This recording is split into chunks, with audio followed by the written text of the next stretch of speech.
Carl Jung explained, 11 signs. You're finally releasing control and letting life begin. There comes a moment in the soul's journey when something profound begins to shift, a trembling in the very foundations of who you thought you were.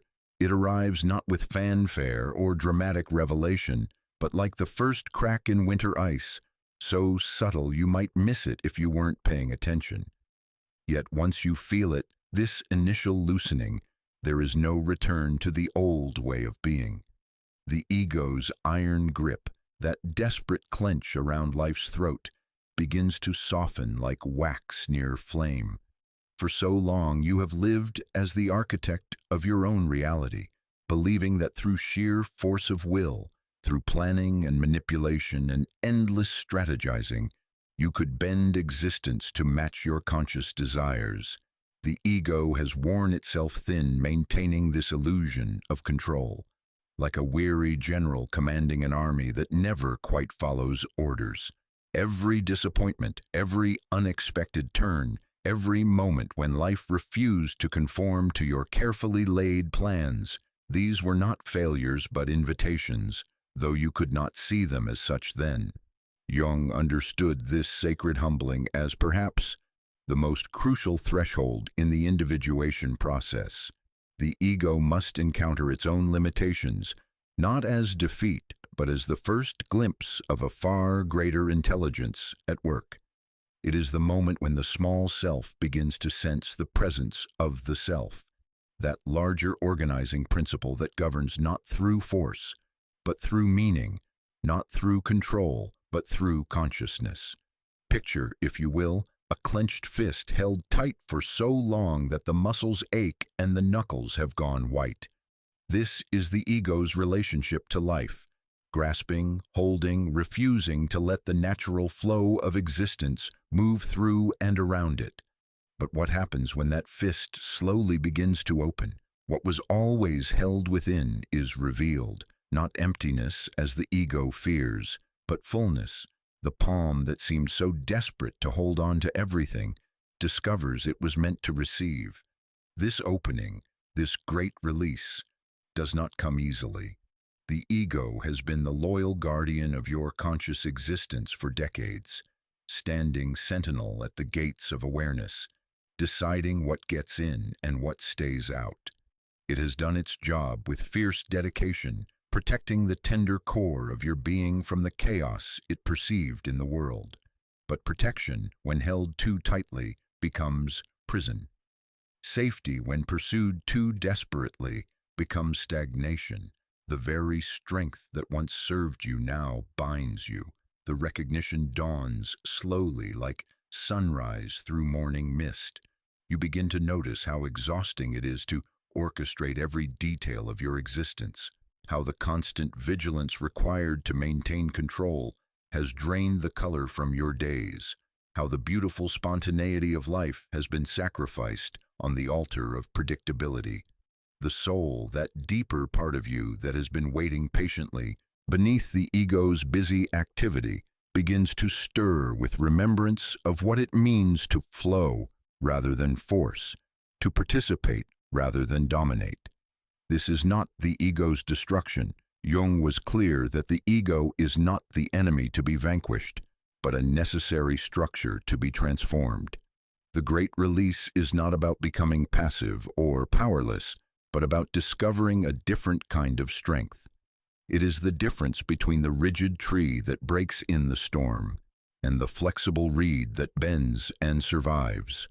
The ego learns to serve rather than dominate, to cooperate with the deeper currents of existence rather than fight against them. In this softening, you may experience what feels like dissolution. The edges of your carefully constructed identity begin to blur. The roles you have played, the masks you have worn, the strategies you have employed, all of these start to feel less solid, less permanent, less you. This can be terrifying for the conscious mind, which has built its entire sense of security on the illusion of fixed identity. Who are you if not the sum of your achievements, your plans, your ability to make things happen according to your will? But within this seeming dissolution lies the seed of true rebirth. Like the caterpillar that must become soup before emerging as butterfly, the rigid structures of the ego must soften before the self can express itself more fully through you.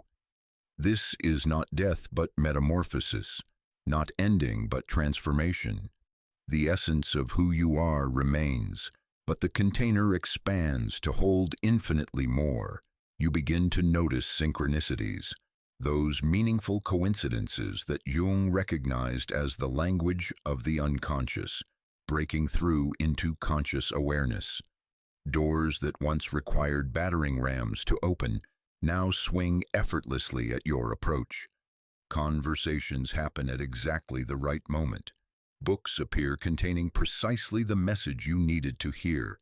These are not random occurrences, but evidence of a deeper intelligence organizing reality in ways your conscious mind could never orchestrate. The paradox reveals itself. In releasing control, you discover a more profound kind of influence. In surrendering the ego's desperate grasp, you find yourself carried by currents that move with purpose and intelligence. The universe, it turns out, is not the chaotic, meaningless place the ego feared, but a living system of interconnected meaning where your authentic participation matters far more than your attempts at domination. This shift from controller to participant requires a fundamental rewiring of how you relate to uncertainty.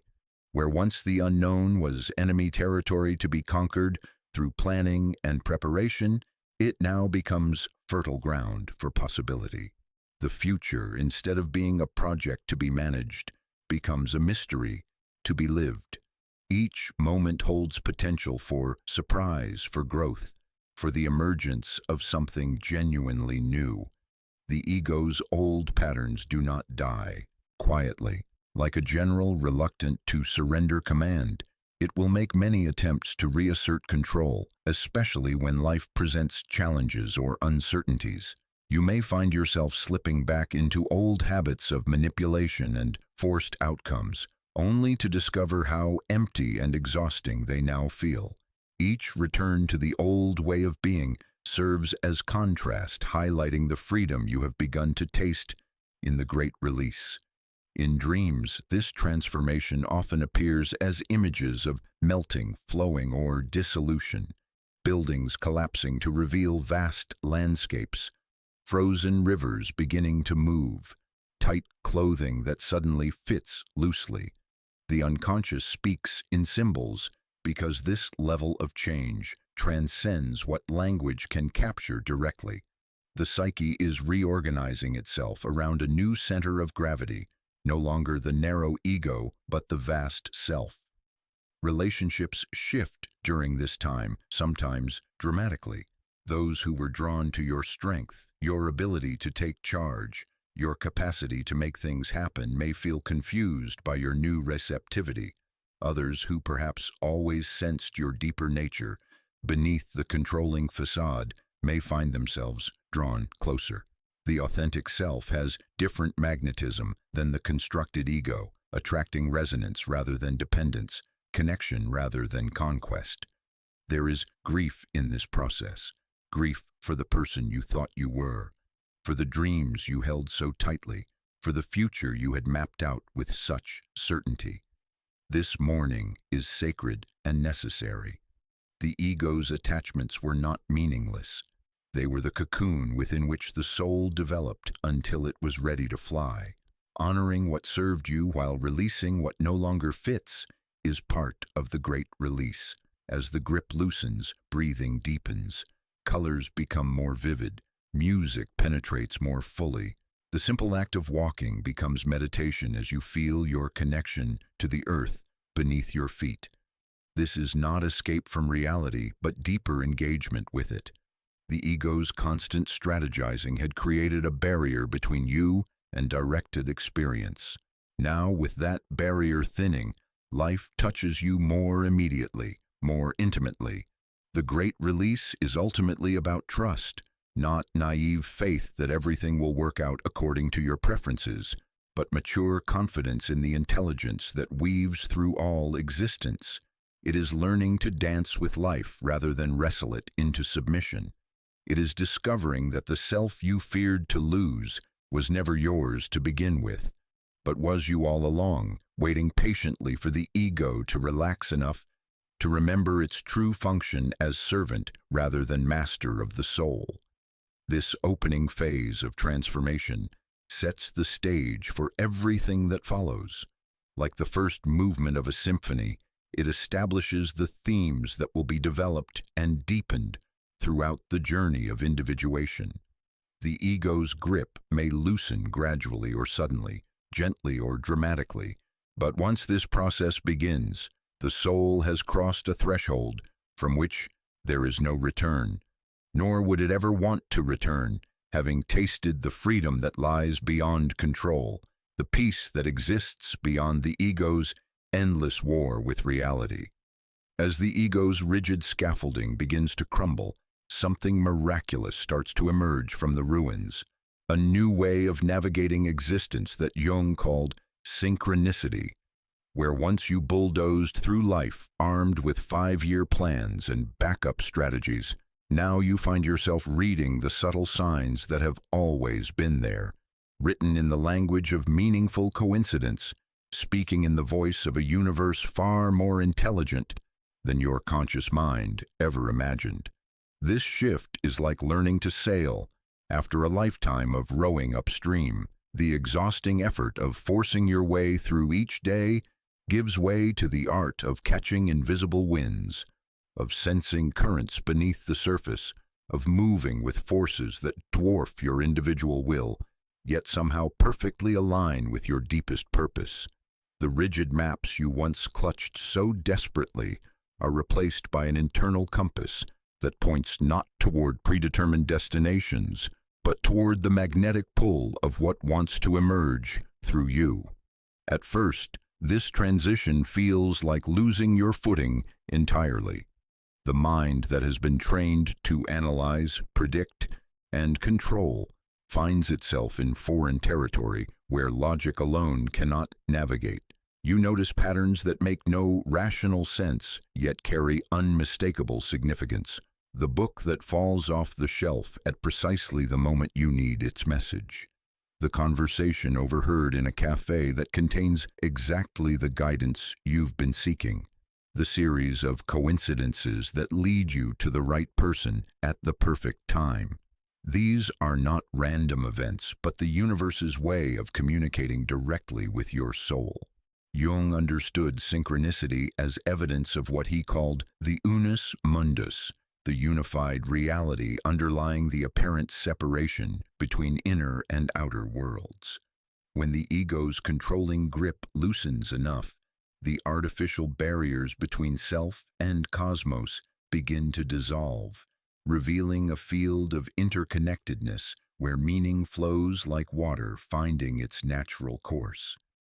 Your psyche becomes porous to the larger intelligence that orchestrates reality, and suddenly you find yourself participating in a cosmic conversation you didn't even know was happening. The old way of making decisions, through endless analysis, pro and con lists, strategic thinking, begins to feel crude and insufficient. Like trying to paint a sunset with only black and white, rational thought alone cannot capture the full spectrum of information available to your awakening consciousness. Synchronicity offers a different kind of knowing, one that bypasses the linear mind and speaks directly to the intuitive wisdom that resides in the depths of your being. This is not about abandoning discernment or becoming passive in the face of life's challenges. Rather, it's about developing a more sophisticated form of intelligence that includes rational thought but is not limited by it. You learn to sense when to push and when to yield, when to take action and when to wait, not through mental calculation but through attunement to the subtle energies that surround and inform every moment. The ego, accustomed to its role as chief navigator, initially resists this new way of moving through the world. It whispers warnings about the dangers of following mere coincidences, of abandoning proven methods for mystical nonsense. But as you begin to experiment with this synchronistic guidance, you discover that doors open with surprising ease when you move in alignment with these deeper currents. Opportunities appear that your planning mind could never have conceived. Solutions emerge that transcend the either-or limitations of logical problem-solving.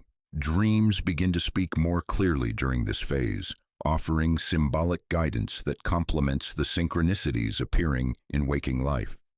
The unconscious, no longer held at arm's length by the ego's rigid defenses, starts communicating through the rich symbolic language that Jung spent his lifetime learning to decode. Animals appear in dreams, bearing messages from instinctual wisdom. Landscapes shift and transform, reflecting the changing topography of your inner world. Ancient symbols surface, carrying archetypal knowledge that has guided humanity for millennia. You begin to notice how your external environment reflects your internal state with uncanny accuracy. When you're struggling with a particular issue, the world seems to present you with mirrors of that struggle. People facing similar challenges, stories that illuminate your situation from new angles. Natural phenomena that embody the very dynamics you're grappling with internally. This is not projection but revelation, the recognition that inner and outer reality are two faces of a single mystery. The rigid timeline you once imposed on your life starts to feel increasingly artificial. Synchronicity operates according to kairos rather than chronos, sacred time rather than mechanical time. Events unfold not according to your schedule, but according to a deeper rhythm that honors the organic process of growth and transformation. What your ego deemed urgent may need to wait until the soil of circumstance is properly prepared.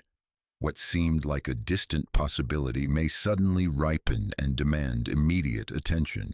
This shift requires developing what Jung called the transcendent function, the psychological capacity to hold paradox without rushing to resolve it through premature action or false certainty. You learn to sit in the fertile tension between knowing and not knowing, between guidance and mystery, between trust and discernment.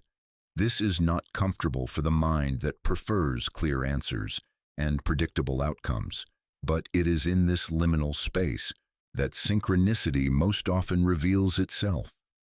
Your relationship to failure and setbacks transforms completely during this phase. What once felt like obstacles to be overcome now reveal themselves as course corrections from the deeper intelligence guiding your journey. The job that doesn't materialize leads to an unexpected opportunity that serves your authentic development far better. The relationship that ends creates space for connections that truly nourish your soul. The plan that falls apart makes room for possibilities you could never have imagined from your former perspective. The language of synchronicity is highly personal, like learning to recognize the unique voice of a beloved friend in a crowded room. Your psyche develops its own symbolic vocabulary, certain animals, numbers, songs, or phrases that carry particular significance for your journey.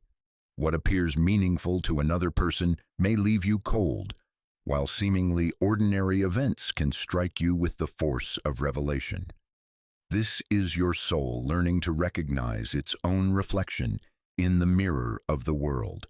As this new navigation system comes online, you may experience what feels like a form of cosmic dialogue.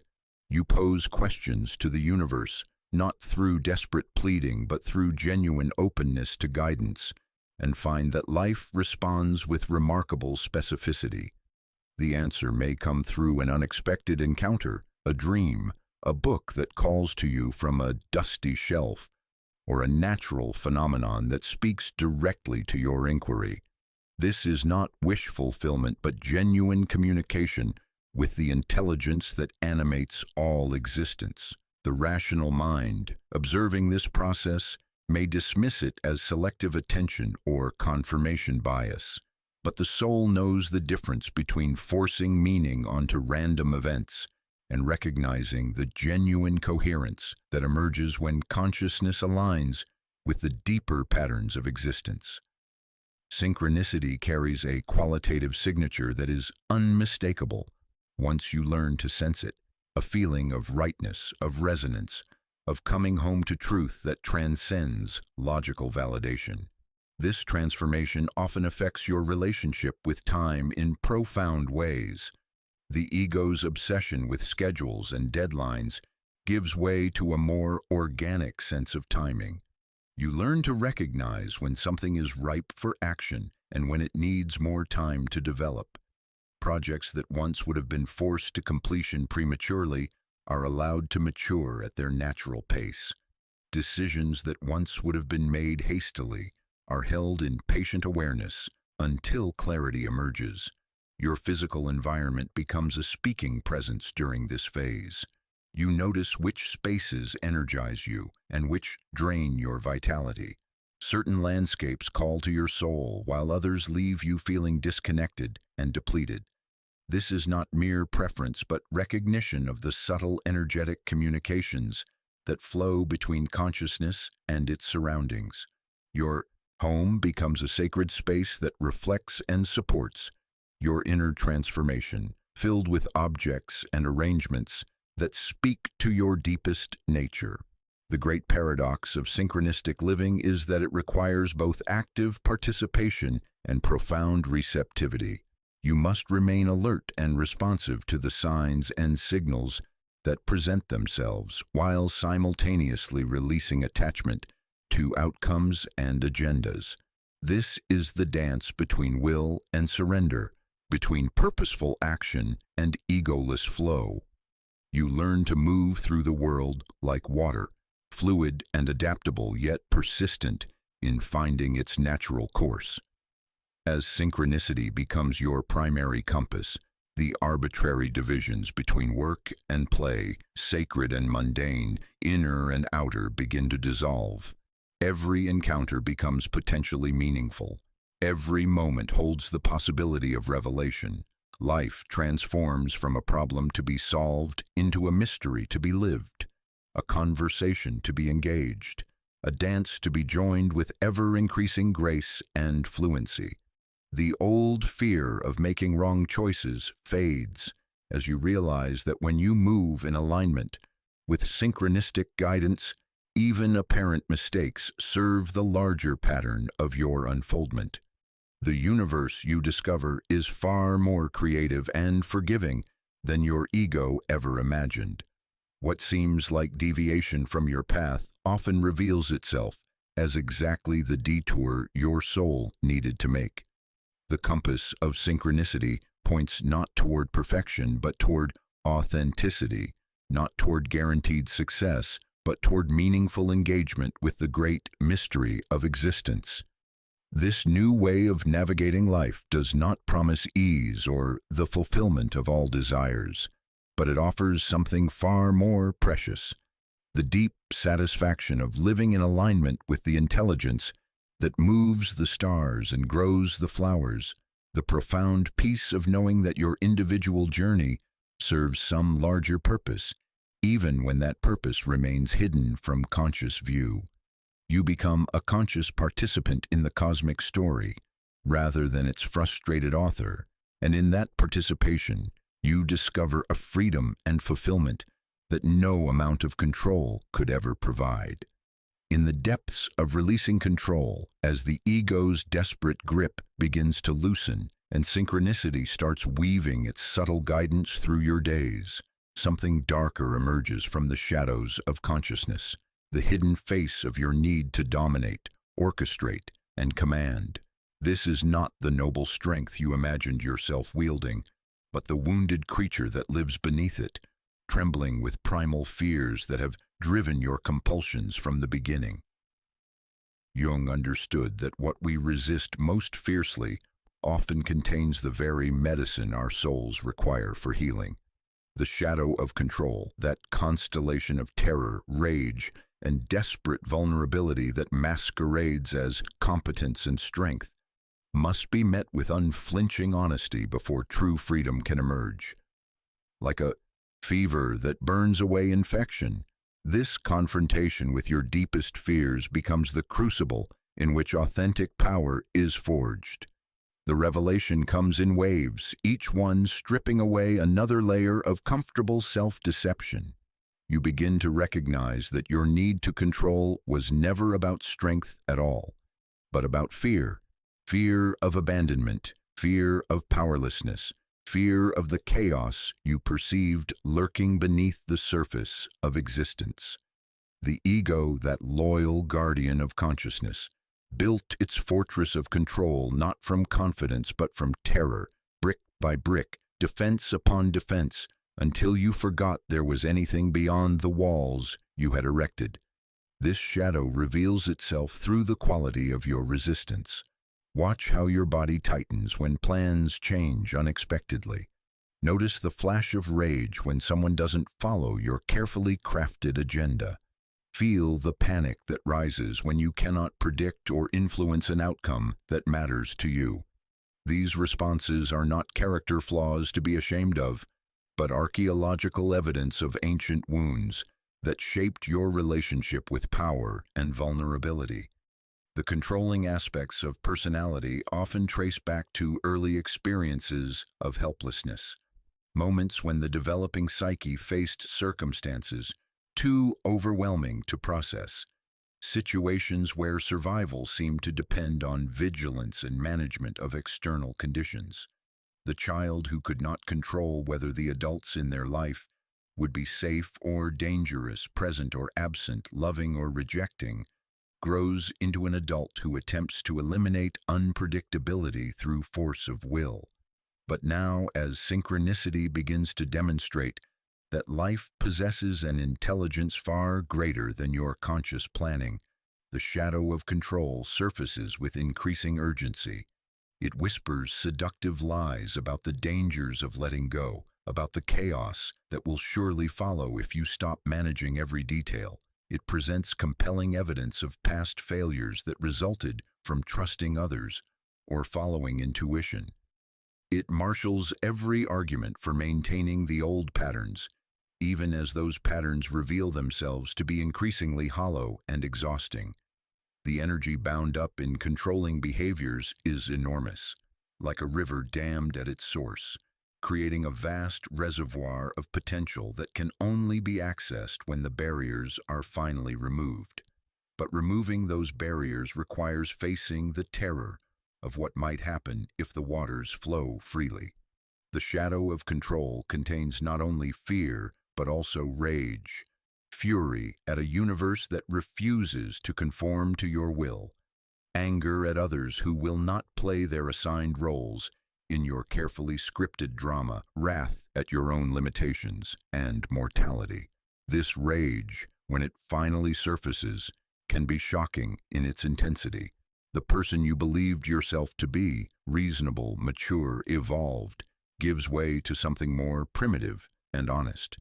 You discover wells of anger that have been fermenting in darkness for years, decades even, fed by every disappointment, every loss, every moment when reality refused to comply with your expectations. This is not pretty or spiritual, but it is necessary. The shadow must be acknowledged before it can be integrated. Dreams during this phase often feature imagery of collapse and destruction, buildings crumbling, floods overwhelming carefully constructed barriers, wild animals breaking free from captivity. The unconscious speaks in symbols of liberation that the conscious mind experiences as catastrophe. What appears as loss of control from the ego's perspective reveals itself as return to natural flow from the deeper wisdom of the self. The paradox emerges with crystalline clarity. The more desperately you have tried to control life, the more out of control you have actually been. Every manipulation, every scheme, every attempt to force outcomes has been a reaction to fear rather than a response to wisdom. The shadow of control shows you how your supposed strength was actually a form of unconscious compulsion, driven by wounds you were afraid to face and needs you were ashamed to acknowledge. Relationships become the primary theater where this shadow drama plays out. Those closest to you, partners, children, friends, colleagues, have borne the weight of your controlling patterns, often without your awareness. You begin to see how your love has sometimes been conditional on others meeting your expectations, how your support has come with strings attached, how your guidance has often been disguised manipulation. This recognition can be devastating to the ego that imagined itself loving and generous.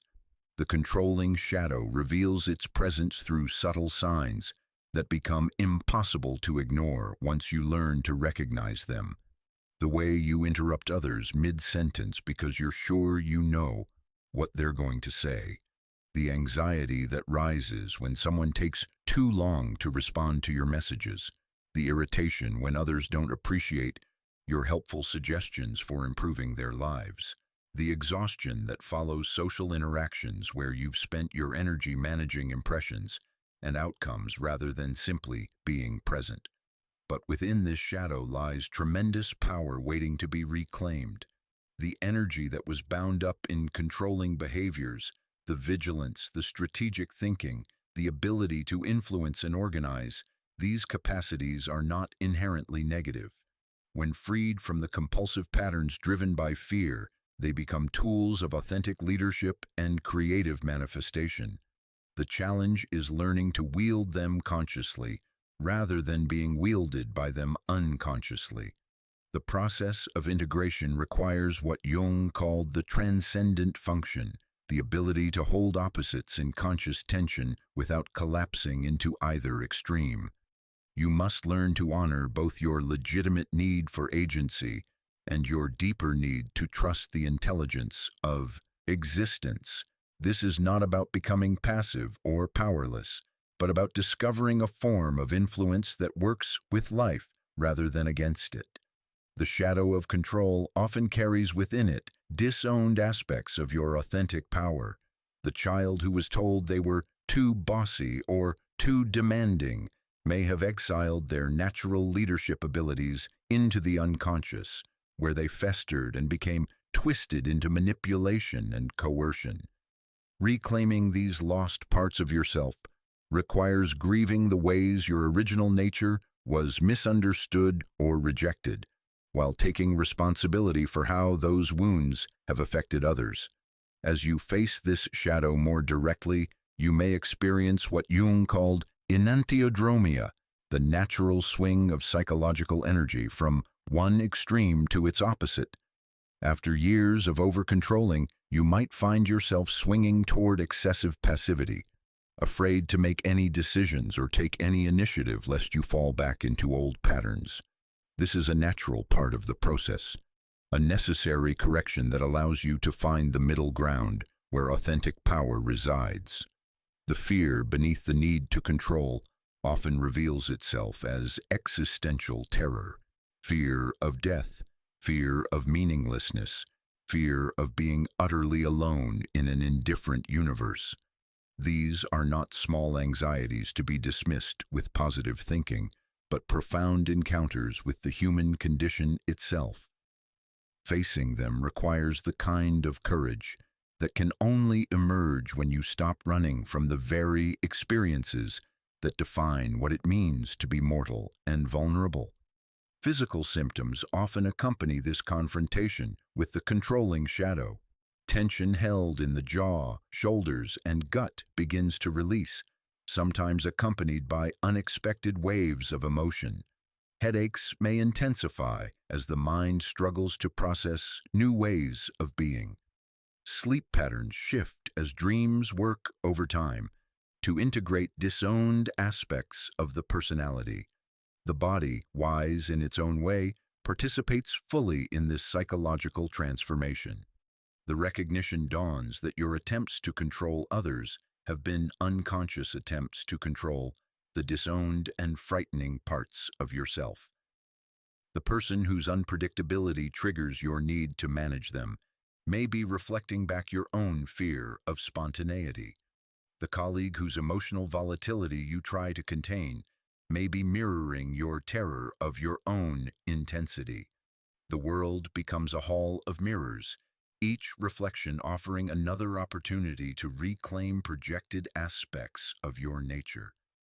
Forgiveness becomes essential during this phase, not the premature forgiveness that bypasses accountability, but the mature forgiveness that emerges from understanding the wounds that drove destructive patterns.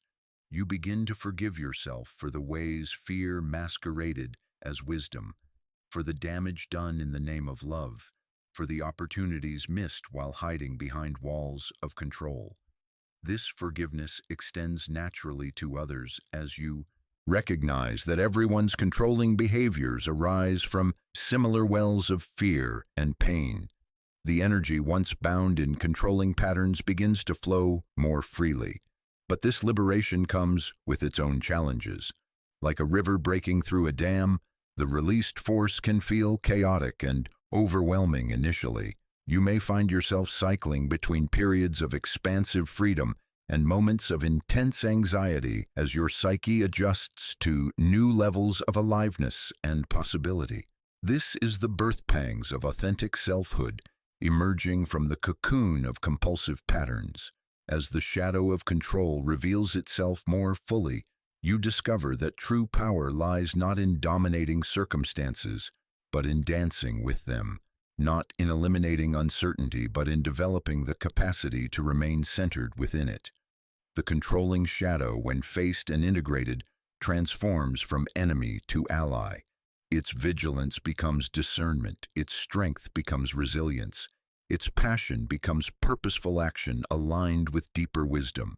This confrontation with the shadow prepares the ground for what comes next in the journey of transformation. Only when you have faced the full depth of your fears and reclaimed the energy bound in defensive patterns can you begin to access the intuitive wisdom that has been waiting patiently beneath the ego's frantic activity. The shadow work is not the destination but the necessary passage through which authentic power and genuine freedom must emerge, purified by honesty and tempered by compassion for the wounded parts of yourself that created these patterns in their desperate attempts to ensure survival and belonging. As the rational mind's stranglehold on decision-making finally loosens, as the ego's controlling grip releases its death clasp on life's natural flow, something ancient and wise begins stirring in the depths of your being. Like a buried stream that has run underground for years, suddenly breaking through to the surface, intuitive knowing starts flowing freely through consciousness, carrying with it a quality of guidance that transcends everything the thinking function alone could ever provide. Jung recognized intuition as one of the 4 primary psychological functions, yet in our rational age, it has been relegated to the shadowy margins of consciousness, dismissed as unreliable, unscientific, somehow less legitimate than the linear logic that has dominated Western thought for centuries.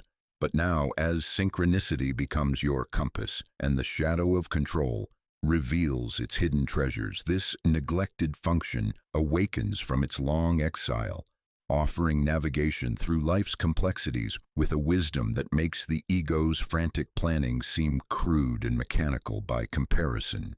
This awakening does not arrive with trumpets and fanfare, but like dawn, so gradual you might miss its coming if you're not paying attention. Yet once fully present, it transforms everything it touches. You begin to notice subtle knowings, arising spontaneously, without the laborious process of analysis and deliberation that once characterized your decision-making. A sudden clarity about which path to take, an inexplicable certainty about someone's true character, a deep sense of timing that tells you when to act and when to wait, when to speak and when to remain silent. The rational mind, observing this process with its customary skepticism, initially dismisses these knowings as wishful thinking or emotional projection. But as you begin to trust and follow these inner promptings, you discover they possess a quality of accuracy that surpasses logical deduction. The person you felt inexplicably drawn to becomes a crucial ally. The opportunity that made no sense on paper reveals itself as perfectly aligned with your authentic path. The decision that defied conventional wisdom proves to be exactly what your soul required for its continued evolution. Intuition speaks in a language older than words, through bodily sensations, sudden insights, images that arise unbidden, dreams that carry guidance more precise than any GPS system. Your solar plexus becomes a sensitive instrument, contracting around choices that would lead you away from your authentic path, expanding with warm recognition when possibilities align with your deepest nature. Your heart opens and closes like a flower responding to light, blooming in the presence of truth, closing when deception masquerades as wisdom. This is not the whimsical, emotion-driven impulse that skeptics mistake for intuition, but a sophisticated form of intelligence that Jung called intuitive thinking. It processes vast amounts of information instantaneously, subtle cues from facial expressions, tone of voice, body language, energy fields, and countless other variables that the conscious mind could never analyze simultaneously. Like a master wine taster who can discern the terroir and vintage of a wine in a single sip, intuitive knowing distills complex realities into immediate, actionable wisdom.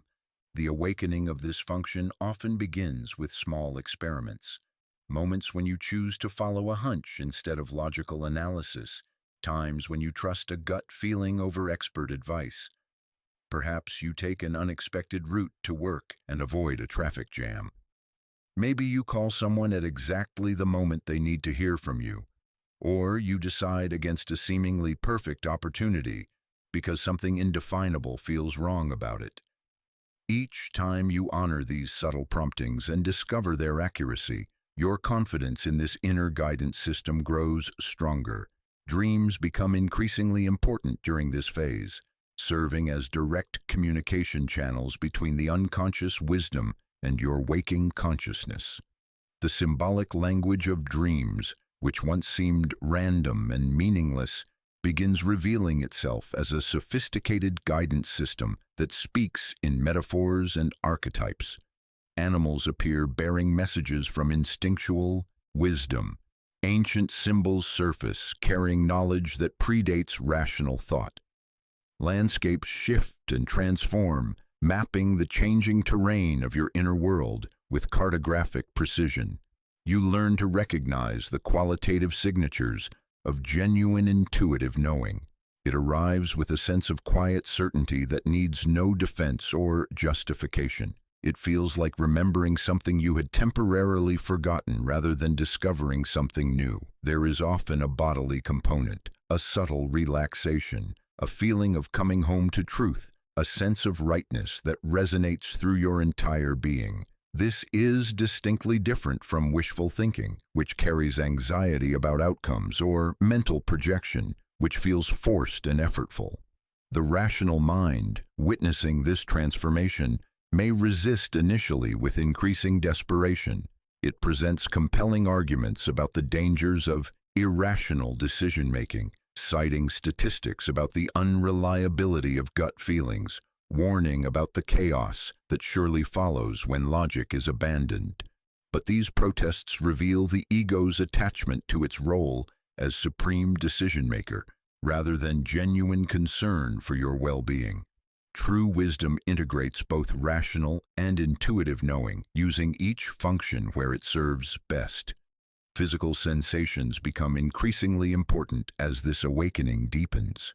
Your body, that sophisticated sensing instrument that modern civilization has taught you to ignore, reveals itself as an exquisitely sensitive detector of truth and falsehood, safety and danger, alignment and discord, tension in your shoulders when someone lies to you, a sudden lightness when you discover something that serves your authentic development, a heaviness in your chest when considering choices that would betray your deeper nature.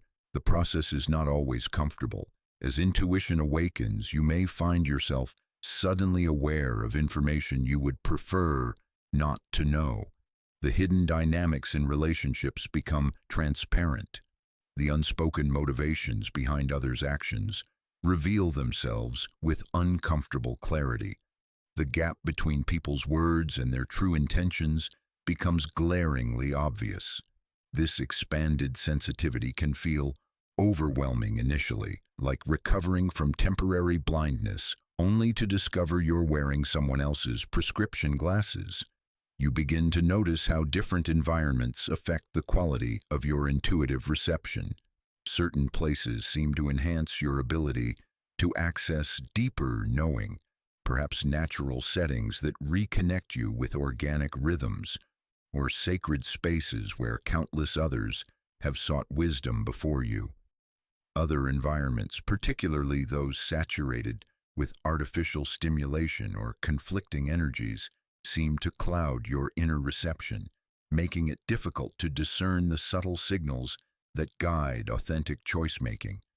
The awakening of intuition often coincides with increased sensitivity to what Jung called the collective unconscious, that deeper layer of psyche shared by all humanity. You may find yourself knowing things about historical events you've never studied, understanding mythological symbols that speak to universal human experiences, or accessing what feels like ancestral wisdom that flows through your bloodline. This expansion of knowing beyond personal experience can be both exhilarating and overwhelming. Creative expression becomes a natural outlet for this awakening function. Whether through art, music, writing, or other forms of creative manifestation, you discover that bypassing the analytical mind allows something authentic and surprising to emerge through you. The rational mind, with its need to plan and control outcomes, often blocks the spontaneous flow of creative expression. But as intuition awakens, you learn to step aside and allow something larger to work through your hands, your voice, your entire being. Relationships transform as this inner guidance system comes online. You become increasingly sensitive to the energy exchanges that occur in human interaction, able to sense when someone is speaking from their authentic nature versus their constructed persona. You develop an almost uncanny ability to know what others need before they ask, to offer exactly the right words at the perfect moment, to recognize soul connections beneath surface personality differences. The timing of actions becomes exquisitely refined as intuitive knowing develops. Where the rational mind operates according to external schedules and artificial deadlines, intuition recognizes the organic rhythms that govern natural processes. You learn to sense when something is ripe for action and when it needs more time to develop. Projects that once would have been forced to premature completion are allowed to mature until their natural moment of emergence arrives. This awakening often brings with it a profound shift in how you relate to uncertainty. Where the rational mind seeks to eliminate unknown variables through planning and analysis, intuition embraces uncertainty as fertile ground for possibility. The future, instead of being a problem to be solved, becomes a mystery to be engaged with curiosity and trust. Each moment holds potential for surprise, for growth, for the emergence of solutions that transcend the limitations of logical problem solving. You may notice that your relationship with information changes dramatically during this phase. Instead of consuming vast quantities of data in hopes of making better decisions, you find yourself drawn to sources of wisdom that speak to deeper truths, poetry that captures something indefinable about existence, ancient texts that carry timeless insights, natural phenomena that reflect universal principles. Quality becomes more important than quantity as you learn to recognize the particular forms of input that nourish your awakening intuitive capacities. The integration of rational and intuitive functions becomes an ongoing dance rather than a one-time achievement. There are moments when logical analysis is exactly what's needed, when planning a budget, solving technical problems, or navigating complex practical challenges. But increasingly, you find these rational capacities serving the deeper wisdom accessed through intuitive knowing rather than dominating the decision-making process entirely. Dreams during this phase often feature imagery of water, springs bubbling up from underground, rivers flowing freely after dams have been removed, rain falling on drought-stricken land. The unconscious recognizes this awakening as a return to natural flow after a period of artificial constraint. The psyche celebrates the restoration of balance between different ways of knowing, different approaches to engaging with reality. As intuitive knowing becomes more reliable and accessible, you may experience what feels like direct communication with the intelligence that governs existence itself. Questions posed to this deeper wisdom receive responses that arrive through multiple channels simultaneously: synchronistic events in the external world, symbolic dreams, sudden insights that seem to emerge from nowhere yet carry undeniable truth.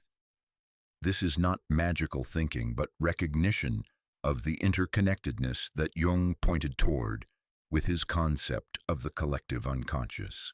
The practical applications of awakened intuition extend into every area of life. Career decisions become clear when you learn to sense which opportunities align with your authentic nature versus those that serve only ego gratification. Health choices become more obvious as your body's wisdom reveals what truly nourishes versus what merely satisfies habitual patterns. Financial decisions improve as you develop sensitivity to the energetic exchanges involved in monetary transactions. This awakening prepares the foundation for everything that follows in your journey of transformation. Like a master tuning fork that helps other instruments find their proper pitch, activated intuition brings all other aspects of your being into greater harmony with your essential nature.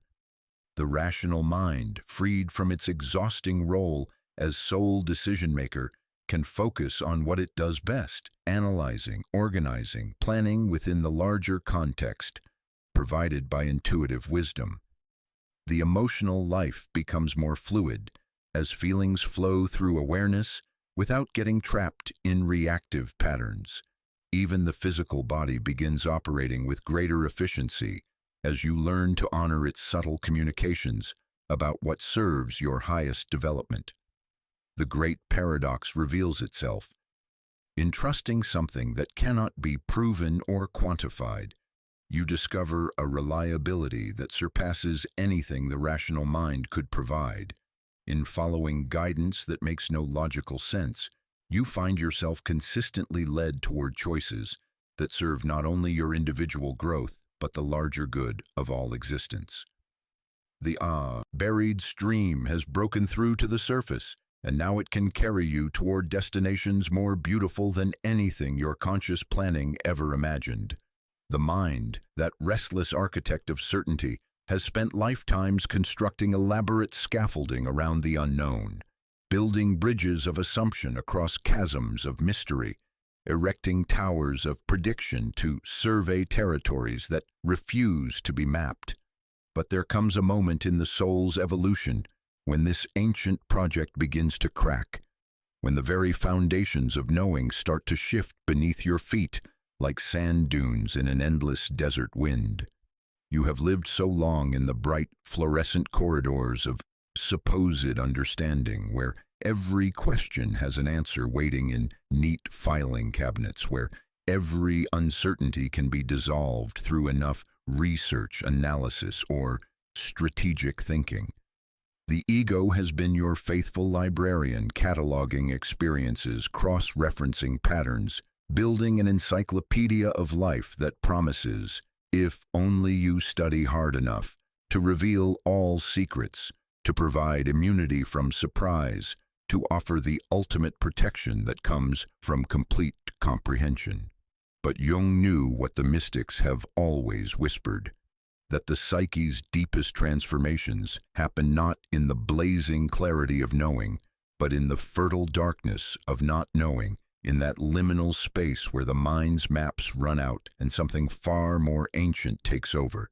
He called it holding the tension of opposites, that exquisite psychological capacity to remain suspended between certainty and mystery, without collapsing into either extreme. The ego recoils from this territory like a vampire from sunlight. Its entire existence depends on the illusion of control that comes from understanding, predicting, managing the unmanageable flow of existence. When faced with genuine uncertainty, it launches into frantic activity, researching, planning, analyzing, consulting experts, seeking signs, reading omens, anything to restore the comforting weight of knowledge, to rebuild the walls of comprehension that keep the unknown at bay. But you are beginning to discover something revolutionary, that this desperate grasping for certainty is not protection, it is prison. Every answer you clutch creates 2 new questions. Every territory you map reveals 10 unexplored continents. Every system of understanding you master becomes a cage that can no longer contain the wild, untamable mystery of what you actually are. In the beginning, this recognition feels like death, the slow dissolution of everything you thought you could count on. The mind, sensing its sovereignty threatened, intensifies its efforts. It becomes a hyperactive scholar, staying up late into the night, researching every possibility, preparing for every contingency, building ever more sophisticated models of reality. But these models are like elaborate sandcastles built too close to an incoming tide. No matter how carefully constructed, they cannot withstand the relentless waves of mystery that constitute existence itself. The shadow of knowing reveals itself slowly, like a photograph developing in the dark. You begin to see how the compulsive need for certainty has actually cut you off from life's most profound teachings. How the areas where you are most convinced you understand are often where you are most blind. How the people you think you have figured out consistently surprise you. How the situations you believe you can predict inevitably unfold along entirely unexpected trajectories. Jung understood that this is not a failure of intelligence. It is the intelligence of life itself, which is far too vast, too complex, too alive to be captured by any mental framework, no matter how sophisticated. The attempt to know everything is like trying to contain the ocean in a series of buckets. You can collect a great deal of water, but the ocean itself remains gloriously free. The transformation begins in those moments when you catch yourself in the act of knowing, when you notice the subtle violence with which the mind dissects mystery, labels it, files it away, declares the case closed. You start to feel the claustrophobia that comes from living in a world where everything has already been explained, where there are no more dragons at the edges of the map, where wonder has been replaced by Wikipedia entries. And then something shifts. Perhaps you are walking in a forest and suddenly realize you have no idea what a tree actually is.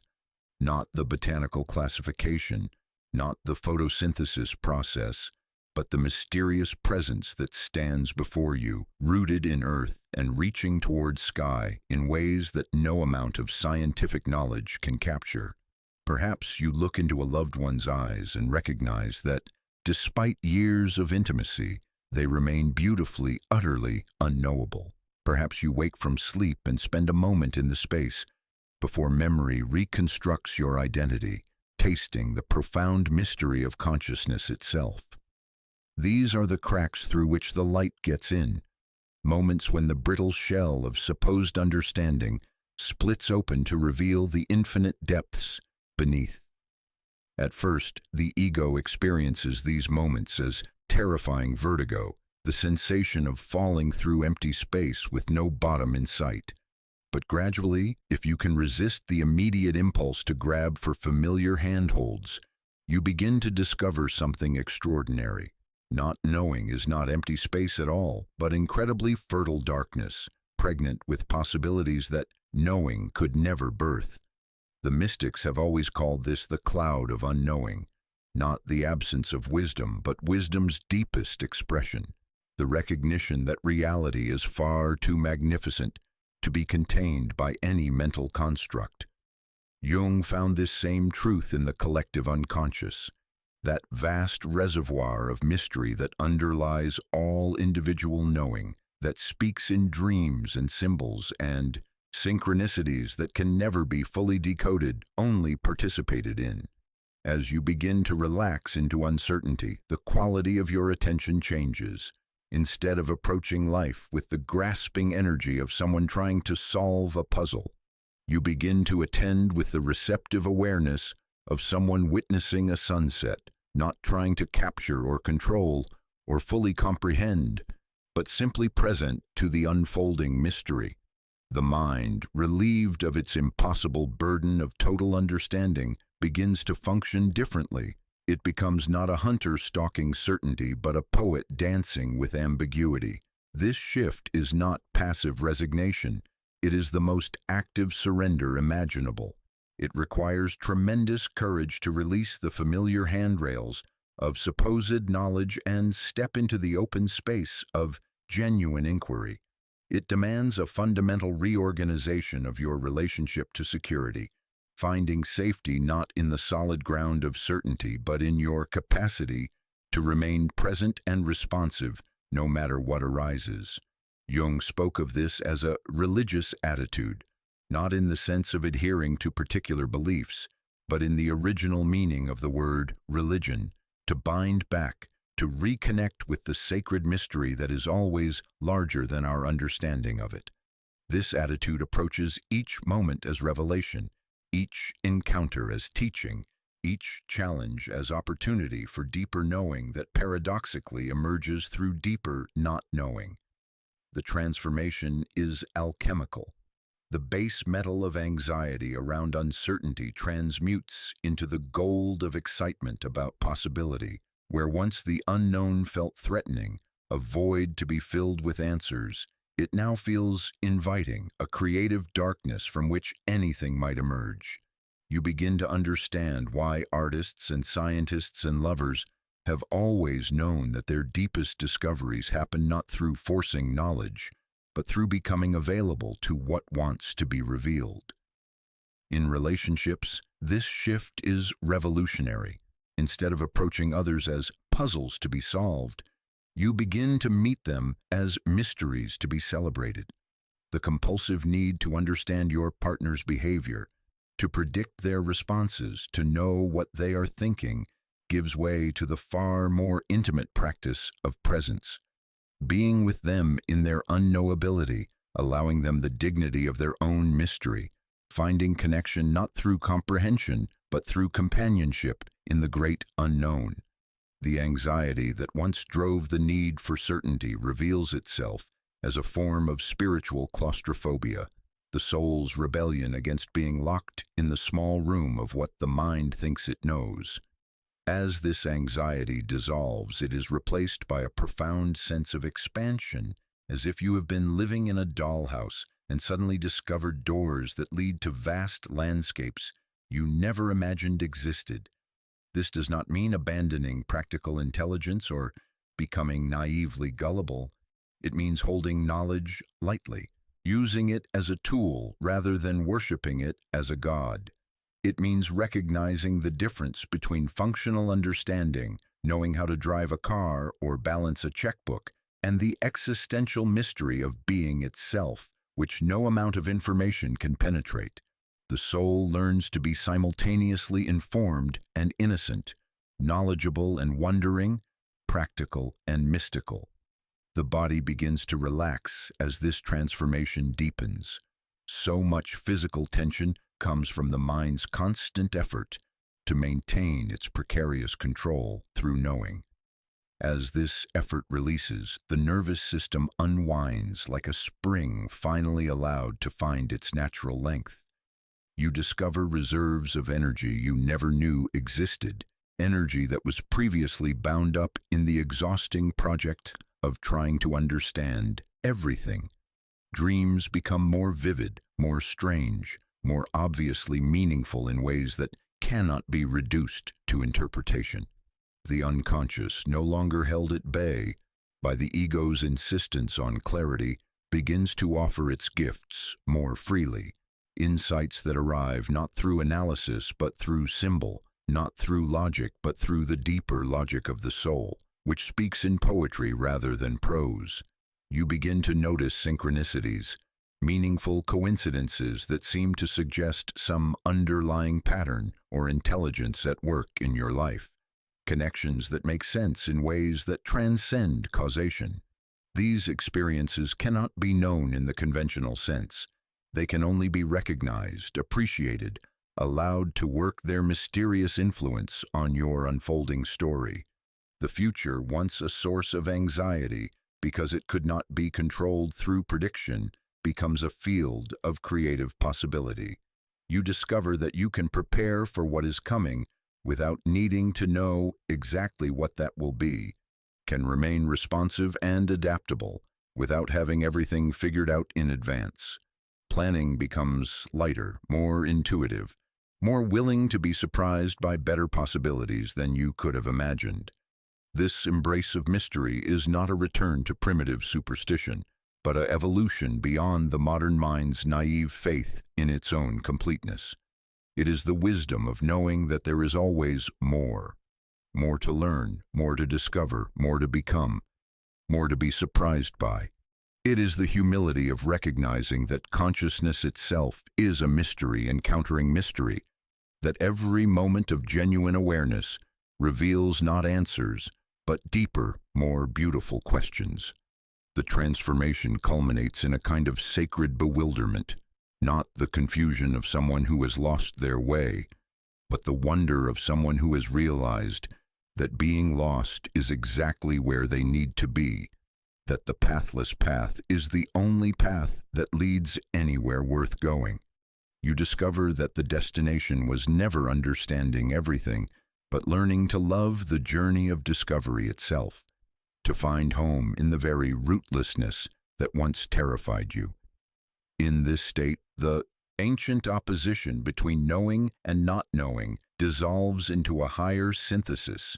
You know and you don't know, and both are true simultaneously. You can hold facts and embrace mystery, can be informed and amazed, can understand many things while recognizing that understanding itself is just another face of the infinite mystery that you are, encountering the infinite mystery that existence is.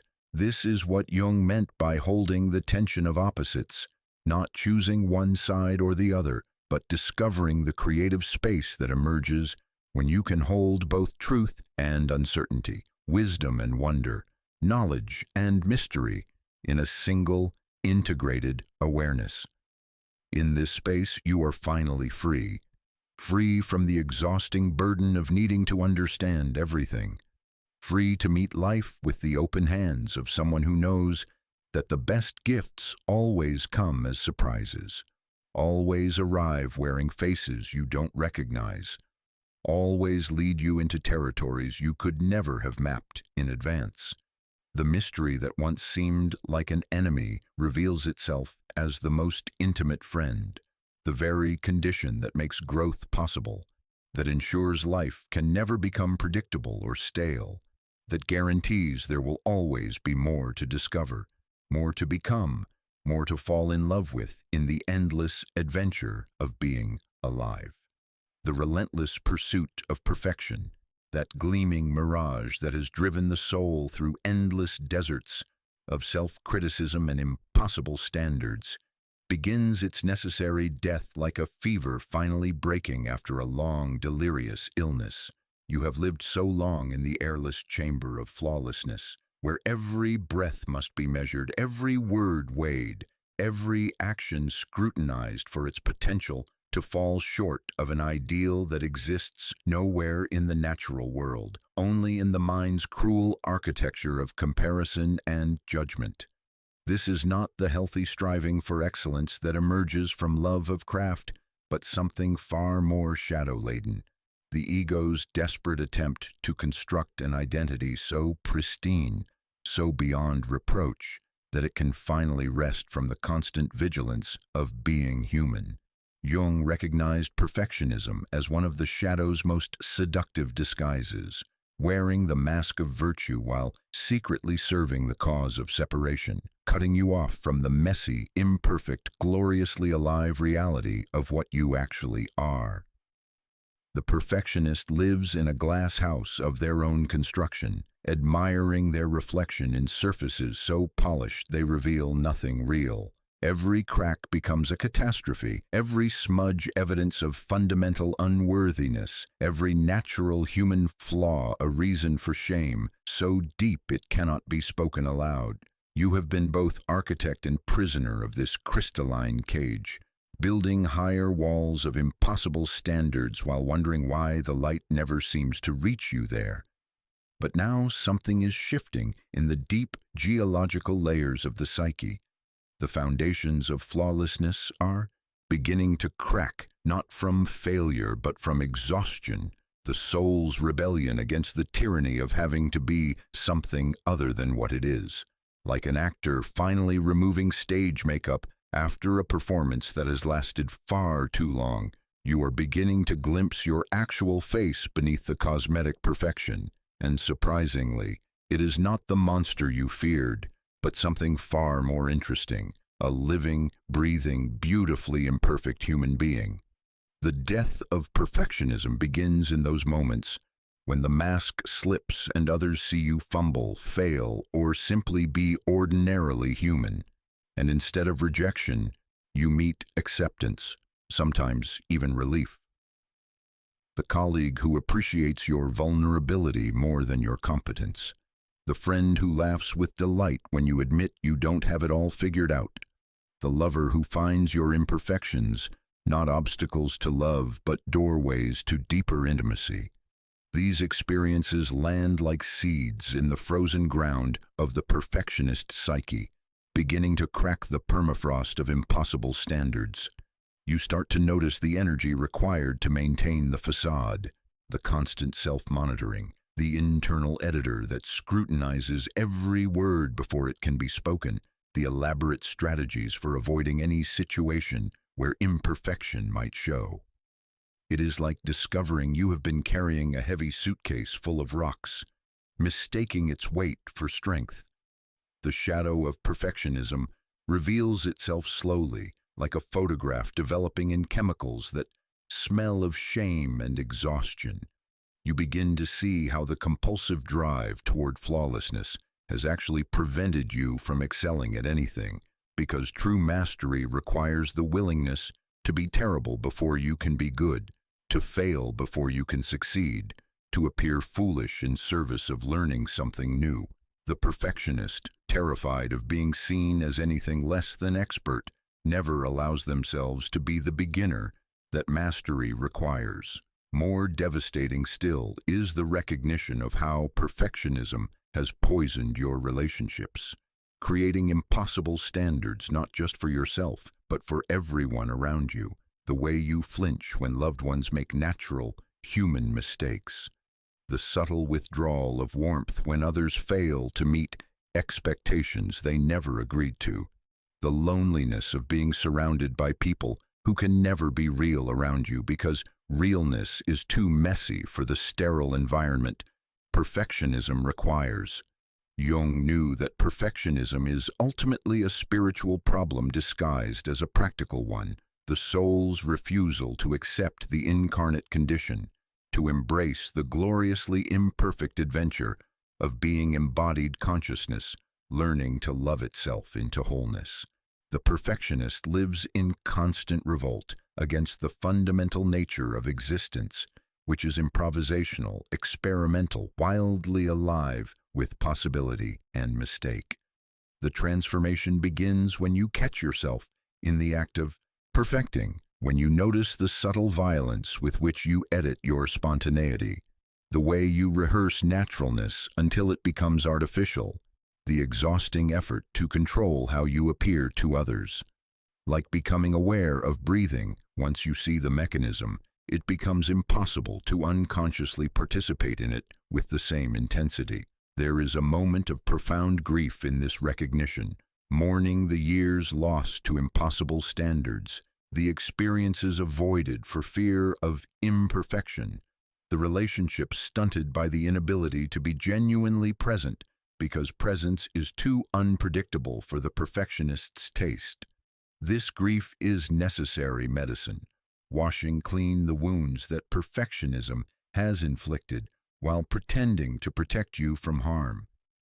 But beneath the grief lies something extraordinary, the discovery that imperfection is not the absence of beauty, but beauty's most intimate expression. You begin to notice the Japanese aesthetic of wabi-sabi, the recognition that cracks and weathering and asymmetry make objects more beautiful, not less.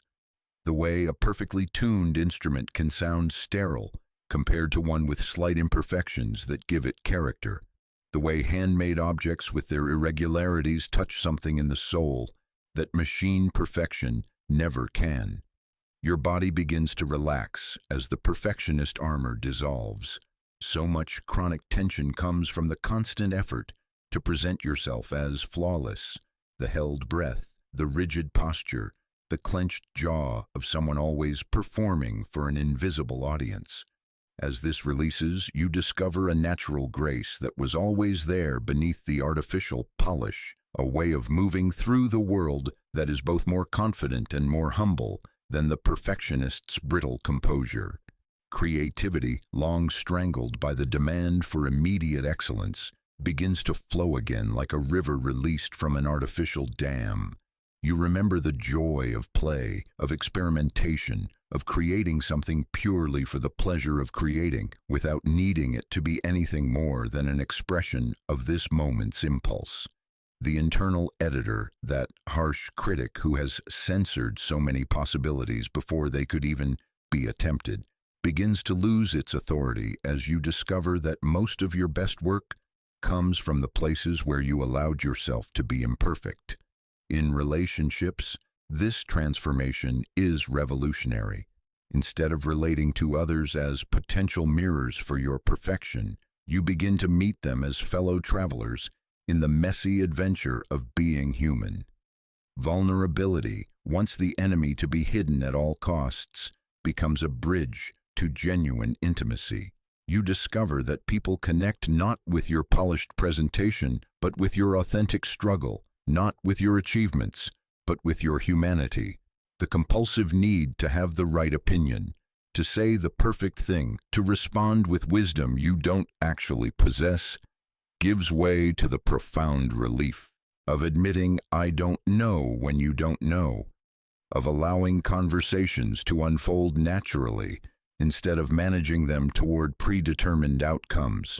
You begin to trust that your imperfect presence is more valuable than any perfect performance you could stage.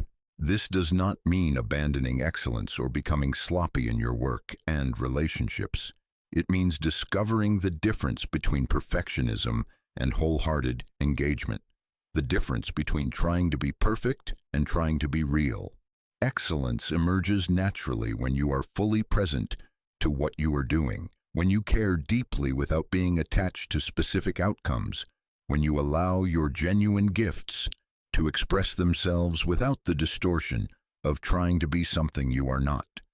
The energy once trapped in impossible standards is released like water breaking through a dam, available now for spontaneous expression, for play, for the kind of creative mistakes that lead to breakthrough.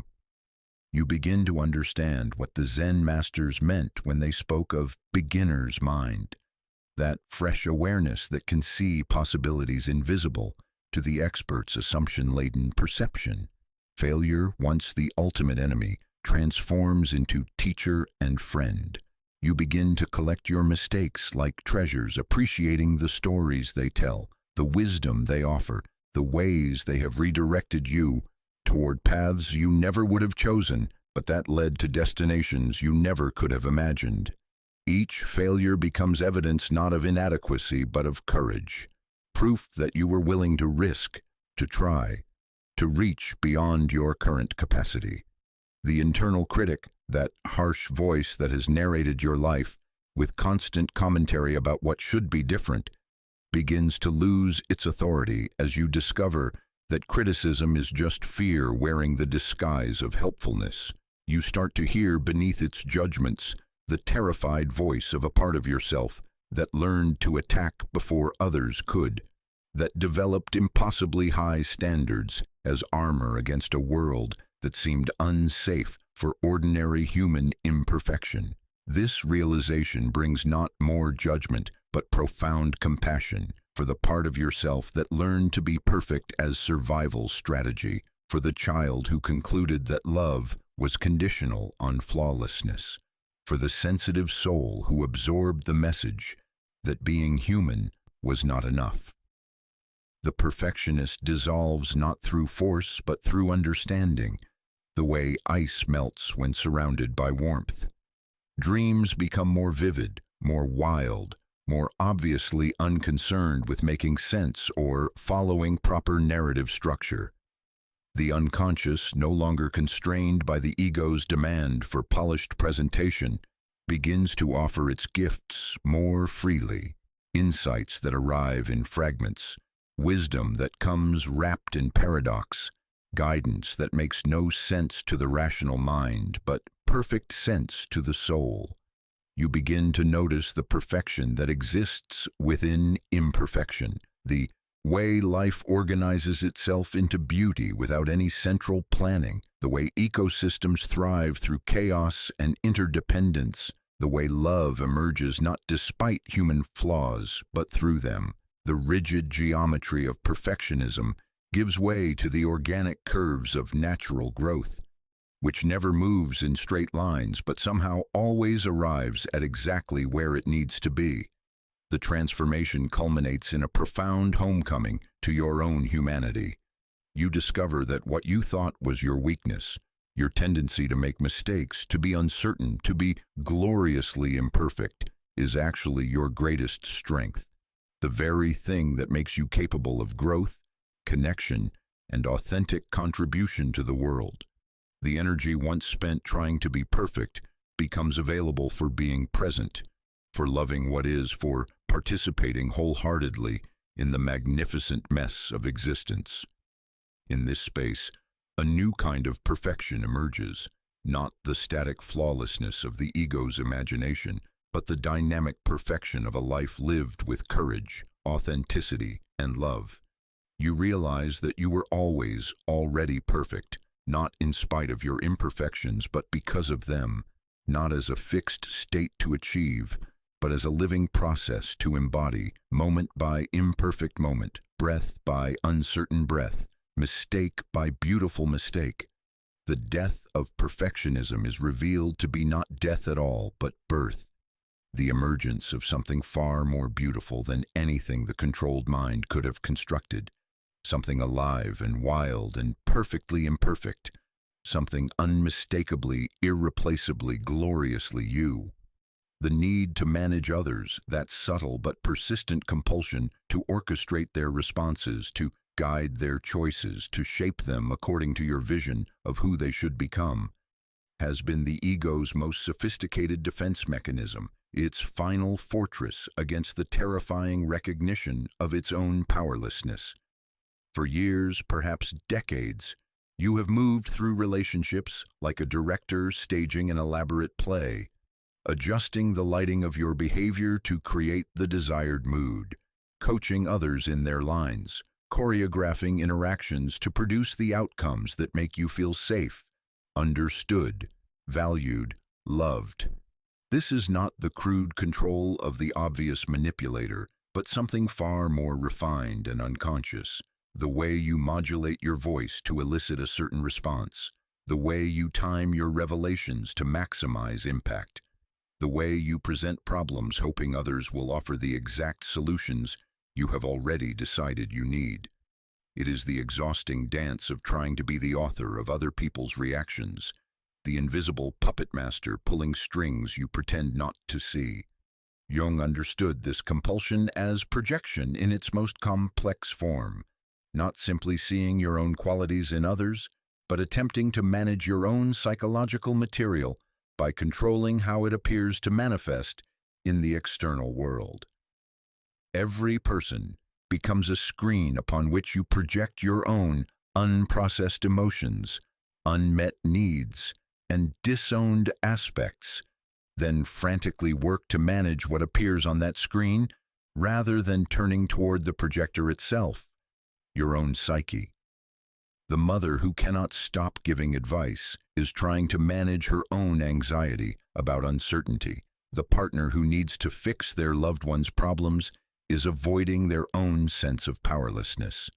The friend who always has the perfect solution is defending against their own confusion. The colleague who subtly manipulates team dynamics is attempting to control their own fear of not being valued.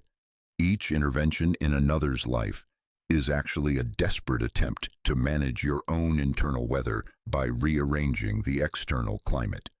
You have lived so long in this hall of mirrors, mistaking other people's reactions for direct reflections of reality, that you have forgotten the fundamental truth Jung spent his life illuminating. The world you experience is largely a creation of your own psyche, populated by figures who carry the projections of your own unconscious material. The difficult boss embodies your own inner critic. The unreliable friend reflects your own relationship with commitment. The critical parent lives on in your own self-judgment long after they have ceased to have any direct power over you. But now something is beginning to shift in the deep geological layers of relationship. The compulsive need to manage others is starting to exhaust itself, like a wave finally spending its force on a distant shore. Perhaps it began with a moment of profound failure, when despite all your careful orchestration, someone you love made a choice you couldn't influence, took a path you couldn't predict, became someone you couldn't mold. In that moment of complete helplessness, something deeper than control stirred to life. Or perhaps the recognition arrived more gradually, through the accumulating evidence of your own projections, the realization that the qualities you most need others to embody are the ones you have abandoned in yourself. The discovery that the behaviors you most compulsively try to change in others are often the ones you have disowned in your own psyche. The growing awareness that every relationship has been both hiding place and battleground for your own internal conflicts. The transformation begins with a kind of sacred recognition. Every person you encounter is carrying medicine for your own healing, but only if you can resist the impulse to prescribe medicine for theirs. The difficult colleague who triggers your anger is offering you the opportunity to reclaim your own suppressed fire. The unreliable friend who disappoints you repeatedly is teaching you about your own relationship with commitment and boundaries. The critical family member who still knows exactly which buttons to push is showing you which parts of yourself you haven't yet learned to love.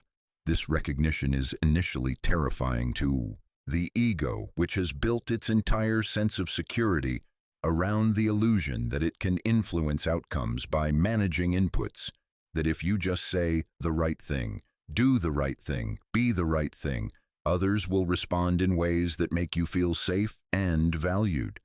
The prospect of relinquishing this control feels like psychological death, like stepping off a cliff with no certainty that anything will catch you. But Jung knew what the mystics have always whispered, that this death of the managing self is actually birth into authentic relationship, the emergence of the capacity to meet others as they actually are rather than as you need them to be. When you stop trying to control their responses, you become available for genuine response. When you cease attempting to manage their growth, you create space for your own transformation. The process is alchemical. The base metal of control transmutes into the gold of curiosity. where once you approached relationships with the agenda of producing certain outcomes, you begin to meet them with the openness of someone genuinely interested in what will emerge. The energy once spent trying to change others returns home, available now for the infinitely more challenging and rewarding work of changing yourself. This shift is not passive resignation, but the most active surrender imaginable. It requires tremendous courage to release your grip on other people's choices and face the reality of your own psychological material without the distraction of external focus. It demands that you develop the capacity to hold your own emotions without needing others to regulate them for you, to meet your own needs without requiring specific behaviors from the people around you. The body begins to relax as this transformation deepens. So much chronic tension comes from the constant effort to influence outcomes beyond your control. The subtle muscular bracing of someone always trying to push the river in a particular direction. As this effort releases, you discover a natural ease in relationship, a way of being present that is both more engaged and more detached than the controlling stance ever allowed. Conversations change completely when you stop trying to manage them. Instead of listening for openings to influence, guide, or correct, you begin to listen with the full attention of someone genuinely curious about another person's inner world. Instead of formulating responses designed to produce certain outcomes, you find yourself speaking from a more spontaneous place, trusting that authentic expression serves connection better than strategic communication. The projection that once seemed like direct perception begins to reveal itself as the creative activity it has always been. You start to notice the moment when your own psychological material clouds your vision of another person, when your own fears and desires and wounds shape what you see in their behavior. This recognition is not judgment but liberation, the beginning of the end of taking other people's actions so personally, the dawning awareness that their choices reflect their own inner landscape far more than they reflect your worth or lovability. Jung called this the withdrawal of projections, but it feels less like withdrawal than like coming home. Returning to yourself the energy and attention that has been scattered across other people's lives, reclaiming the parts of your own psyche that you have been trying to manage through external means. The anger you have been trying to eliminate in your partner returns to its rightful place as information about your own boundaries. The sadness you have been trying to fix in your friend becomes the key to unlocking your own unexpressed grief. This process is not always comfortable. As projections withdraw, you are left face to face with your own psychological material without the familiar buffer of external focus. The anxiety you have been managing by controlling others reveals itself as anxiety about your own life. The criticism you have been trying to eliminate from relationships shows up as your own harsh internal voice. The abandonment you have been trying to prevent by managing others' behavior emerges as your own fear of being alone with yourself. But within this discomfort lies profound gift. For the first time, you have access to the actual source of your emotional experience rather than its projected shadows. The energy once dispersed across multiple relationships becomes concentrated and available for genuine transformation. Instead of trying to heal your abandonment wounds by preventing others from leaving, you can finally address the core belief that you are not worthy of staying for. Instead of managing others' anger to feel safe, you can explore your own relationship with conflict and learn to hold your ground with love. Relationships become laboratories for consciousness rather than theaters for control. Each interaction offers new information about your own psyche, new opportunities to practice presence, new invitations to love yourself more completely by loving others exactly as they are. The people who used to trigger your managing impulses become your greatest teachers, offering you continuous opportunities to notice projection, withdraw it, and discover what authentic relating actually feels like. This does not mean becoming passive or disengaged from others' welfare. It means discovering the difference between loving support and subtle control, between offering help and managing outcomes, between caring about someone and taking responsibility for their emotional experience. True service emerges when you are no longer invested in the results, when you can offer your gifts without needing them to be received in particular ways, when you can love without requiring specific responses to that love. The people in your life begin to respond differently as this transformation deepens. Released from the subtle pressure of your management, they have space to show up more authentically, to make their own mistakes, to find their own wisdom. Paradoxically, by trying less to influence them, you often become more genuinely influential, not through control, but through the power of authentic presence, the magnetic quality of someone who is comfortable in their own skin and doesn't need others to be different than they are to feel okay. Children especially respond to this shift with visible relief. No longer required to carry the burden of regulating your emotions through their behavior, they can return to the natural self-expression that is their birthright. Partners breathe more easily when they no longer feel the weight of your unspoken expectations about who they should become. Friends relax into genuine sharing when they sense you are no longer listening for opportunities to fix or improve their experience. But the most profound change is in your relationship with yourself. As the energy returns home from its scattered attempts to control others, you discover reserves of attention and care you never knew existed, attention that can finally turn toward your own unloved places, care that can finally embrace your own difficult emotions. The love you have been trying to earn through managing others reveals itself as love that was always available, just waiting for you to stop looking for it in other people's responses. This is what Jung meant by individuation, not becoming separate from others, but becoming so genuinely yourself that relationship can finally be authentic.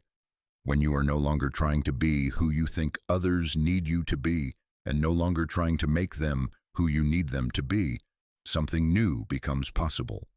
The meeting of two complete beings, each carrying their own psychological material, each responsible for their own transformation, each capable of loving without the burden of control. The mirror that relationship has always been becomes clear for the first time, no longer distorted by the fog of projection and the desperate need to manage what appears in its reflection.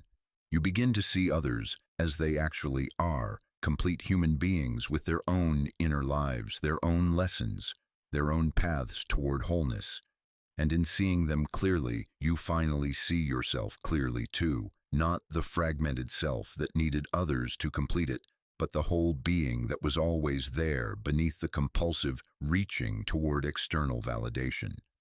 In this space of mutual recognition, love reveals its true nature, not as a transaction requiring management, but as the fundamental condition that emerges when two beings can meet without the interference of projection or control. This is love without agenda, presence without purpose, relationship as sacred encounter rather than strategic alliance. The transformation culminates in a profound trust, not naive faith that others will always make the choices you would prefer, but deep confidence in the intelligence of relationship itself, in life's capacity to unfold exactly as it needs to for everyone's highest growth. You discover that by relinquishing control, you have not lost influence, but gained something far more precious, the ability to love without condition, to serve without attachment, to be present without agenda. The managing self dies its necessary death, and from its dissolution emerges something far more beautiful, the authentic self, capable of genuine encounter, free to love and be loved without the exhausting burden of trying to control the uncontrollable dance of human relationship. The body, that faithful servant you have overridden, ignored, and commanded to submit to the mind's endless strategies, begins its quiet revolution, reclaiming its ancient birthright as oracle, teacher, and guide. For decades, perhaps lifetimes, you have lived as a disembodied consciousness, floating somewhere above your shoulders, treating the flesh as inconvenient housing for the real business of thinking, planning, analyzing your way through existence. The soma has been reduced to a machine that should function without complaint, a vehicle that should transport your mental projects without offering unsolicited opinions about the journey. But Jung understood what indigenous peoples have never forgotten, that the body is not separate from the psyche but its deepest expression, the place where the unconscious speaks most clearly, where instinct and intuition flow like underground rivers carrying wisdom that the rational mind cannot access. The flesh remembers what consciousness has forgotten, the ancient knowing of seasons and cycles, the intricate dance of survival and pleasure, the profound intelligence that beats your heart and breathes your lungs without consulting the ego about proper technique. You have spent years learning to mistrust these somatic signals, treating physical sensations as distractions from more important mental activities. The tension in your jaw during stressful conversations, dismissed as meaningless muscular response. The sudden energy drop around certain people explained away as coincidence. The inexplicable lightness that emerges in specific places reduced to psychological projection. The gut feelings about decisions rationalized into irrelevance by more sophisticated analytical frameworks. This disconnection began early, trained into you by cultures that privilege mind over matter, by educational systems that require you to sit still for hours, ignoring the body's need for movement, by families that taught you to override physical discomfort in service of social compliance. You learned to smile when you felt like crying, to be polite when your energy wanted to withdraw, to push through exhaustion rather than rest, to ignore hunger and thirst and the need for touch in service of more pressing mental priorities. The shadow of this disconnection reveals itself slowly, like circulation returning to a limb that has been numb for so long. You forgot it was part of you. You begin to recognize the chronic tension that has become your baseline normal, the held breath of someone constantly preparing for danger, the rigid posture of someone armored against feeling, the shallow breathing of someone afraid to fully inhabit their own life. The body has been carrying the psychological material that consciousness refused to acknowledge, storing trauma in muscle and bone, holding emotions in organ and tissue. But now something is shifting in the deep currents of embodied awareness. Perhaps it began with an illness that forced attention back to physical reality, making the body impossible to ignore as it demanded rest, care, different choices. Perhaps a moment of profound exhaustion when the mind's strategies finally collapsed and something deeper than thinking had to take over.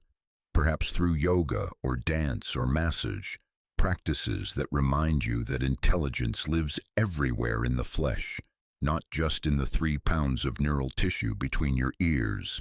The transformation begins with simple attention, the revolutionary act of actually noticing what the body is experiencing moment to moment, the subtle tightening in your chest when someone speaks in a particular tone, the way your energy expands around certain people and contracts around others, the visceral knowing that emerges before thoughts form, the gut response that somehow contains more accurate information than hours of mental analysis could provide. This return to somatic awareness is initially destabilizing to the ego, which has built its entire sense of security around the illusion that thinking can solve everything. The prospect of trusting physical sensations over mental conclusions feels like stepping off a cliff into some primitive regression, abandoning the hard-won achievements of rational consciousness for the murky territory of animal instinct. But Jung knew that this is not regression but integration, the marriage of conscious awareness with unconscious wisdom, the reunion of mind and body that allows access to the full spectrum of human intelligence. The body's knowing is not primitive but primary, not less sophisticated than mental analysis but more fundamental, carrying information about reality that the thinking mind simply cannot access. The process unfolds like learning a new language, or perhaps remembering one you spoke fluently as a child, before forgetting it was possible to communicate in ways that transcend words. You begin to notice the body's subtle communications, the way your shoulders drop when you walk into certain spaces, the expansion in your chest when you hear authentic laughter, the instinctive recoil from situations that look safe to the mind but feel dangerous to the flesh. Energy becomes a new form of information, more reliable than analysis for navigating complex social and professional situations. You discover that your body knows within moments whether someone is trustworthy, whether a project will succeed, whether a relationship has genuine potential or is sustained only by mental effort. The felt sense of expansion or contraction, of aliveness or depletion, of resonance or discord provides guidance more accurate than any strategic framework. This shift transforms every aspect of daily existence. Food choices become less about nutritional calculations and more about what your body actually craves for optimal function. Sleep patterns adjust to natural rhythms rather than mental schedules. Exercise evolves from punishment for physical inadequacy into celebration of the body's capacity for pleasure and movement. Work schedules begin to honor the natural cycles of energy rather than forcing productivity according to artificial timetables. The nervous system, long hijacked by the mind's constant vigilance, begins to unwind into its natural state of dynamic responsiveness. You discover that anxiety is often the body's attempt to communicate information that consciousness is not ready to receive. The cellular knowing that something is wrong with a situation that looks perfectly fine on paper. Instead of medicating or managing these feelings, you begin to listen to them as intelligence from the body's sophisticated early warning systems. Relationships transform as you learn to trust your somatic responses to people. The friend who exhausts your energy despite being perfectly pleasant on the surface. The colleague who makes your chest tighten with some indefinable wrongness that has nothing to do with their professional competence. The stranger who makes you feel immediately at ease, in ways that transcend any logical reason for trust. The body's knowing bypasses the mind's complex social calculations and arrives at truths that thinking alone could never reach.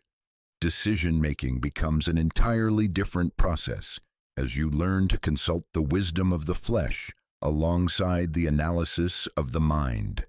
Major life choices, career changes, relationship commitments, living situations reveal their rightness or wrongness through the body's clear signals long before the rational mind can construct adequate justification. You begin to understand what athletes and artists have always known, that the body contains its own intelligence, its own memory, its own capacity for precise discrimination that operates far below the threshold of conscious awareness. The breath, that most automatic and essential of physical processes, becomes a bridge between conscious and unconscious knowing. You discover that the way you breathe reflects and shapes your emotional state, your mental clarity, your capacity for presence. The shallow breathing of chronic anxiety, the held breath of someone avoiding feeling, the full, deep respiration of someone comfortable in their own skin. Learning to breathe consciously becomes a pathway to embodied awareness, a way of inhabiting your physical existence more fully.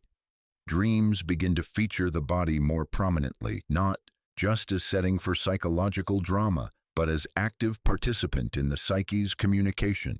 Images of illness or health, of movement or paralysis, of touch or withdrawal, that speak directly to the soul's condition through the metaphor of physical experience.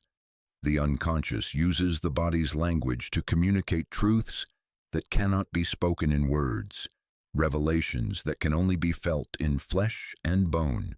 Sleep itself transforms as you learn to honor the body's need for rest, rather than treating it as time stolen from more productive activities. You discover the profound intelligence of the sleep cycle, the way different stages of rest serve different aspects of healing and integration. The body's wisdom about when to sleep and when to wake begins to override the artificial schedules imposed by mental ambition or social obligation. Touch and physical affection reveal their essential role in psychological health.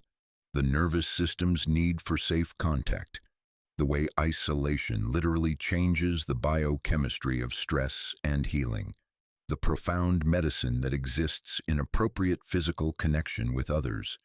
You begin to understand why cultures that honor the body have always included more touch in daily life, why children who are held more securely develop more resilient psychological structures. The relationship with food becomes a dialogue rather than a dictatorship, honoring the body's complex nutritional wisdom while releasing the mind's control over consumption. You discover that the flesh knows what it needs for optimal function if you can quiet the mental commentary about what you should or shouldn't eat. Hunger and satiation become natural guides rather than problems to be managed through willpower and analysis. Physical symptoms, when they arise, are approached as communication rather than mere mechanical breakdown. The headache that appears during certain types of stress, the digestive upset that accompanies particular emotional conflicts, the back pain that emerges when carrying burdens that don't belong to you. The body's illness becomes the psyche's attempt to restore balance, to force attention to what consciousness has been avoiding. Movement becomes prayer, exercise becomes meditation, physical activity becomes a way of thinking with the whole organism rather than just the brain. You discover that walking can solve problems that sitting and analyzing cannot touch, that dancing can release emotions trapped beyond the reach of talking, that physical exertion can provide access to altered states of consciousness as profound as any achieved through mental practices. The menstrual cycle, for those who experience it, reveals its profound wisdom as more than biological function, but as monthly initiation into the cyclical nature of life itself. The natural rhythm of expansion and contraction, of energy and rest, of external focus and internal withdrawal that mirrors the larger cycles of seasons and years. Working with, rather than against these rhythms, becomes a pathway to deeper embodied wisdom. The aging body, instead of being seen as failure or decline, begins to reveal its own intelligence, the way accumulated experience settles into flesh and bone, the deeper beauty that emerges when youthful anxiety gives way to embodied presence, the profound attractiveness of someone comfortable in their own skin, regardless of its chronological age. Sexuality emerges from the shadow of mental control into its rightful place as sacred expression of embodied consciousness. The profound intelligence of physical desire, when freed from the ego's need to perform or achieve, the way genuine arousal provides access to altered states of awareness, the healing that becomes possible when the body's erotic wisdom is honored rather than managed. The transformation culminates in a profound homecoming, the return of consciousness to its rightful residence in flesh and bone, the healing of the ancient split between mind and matter that has caused so much suffering.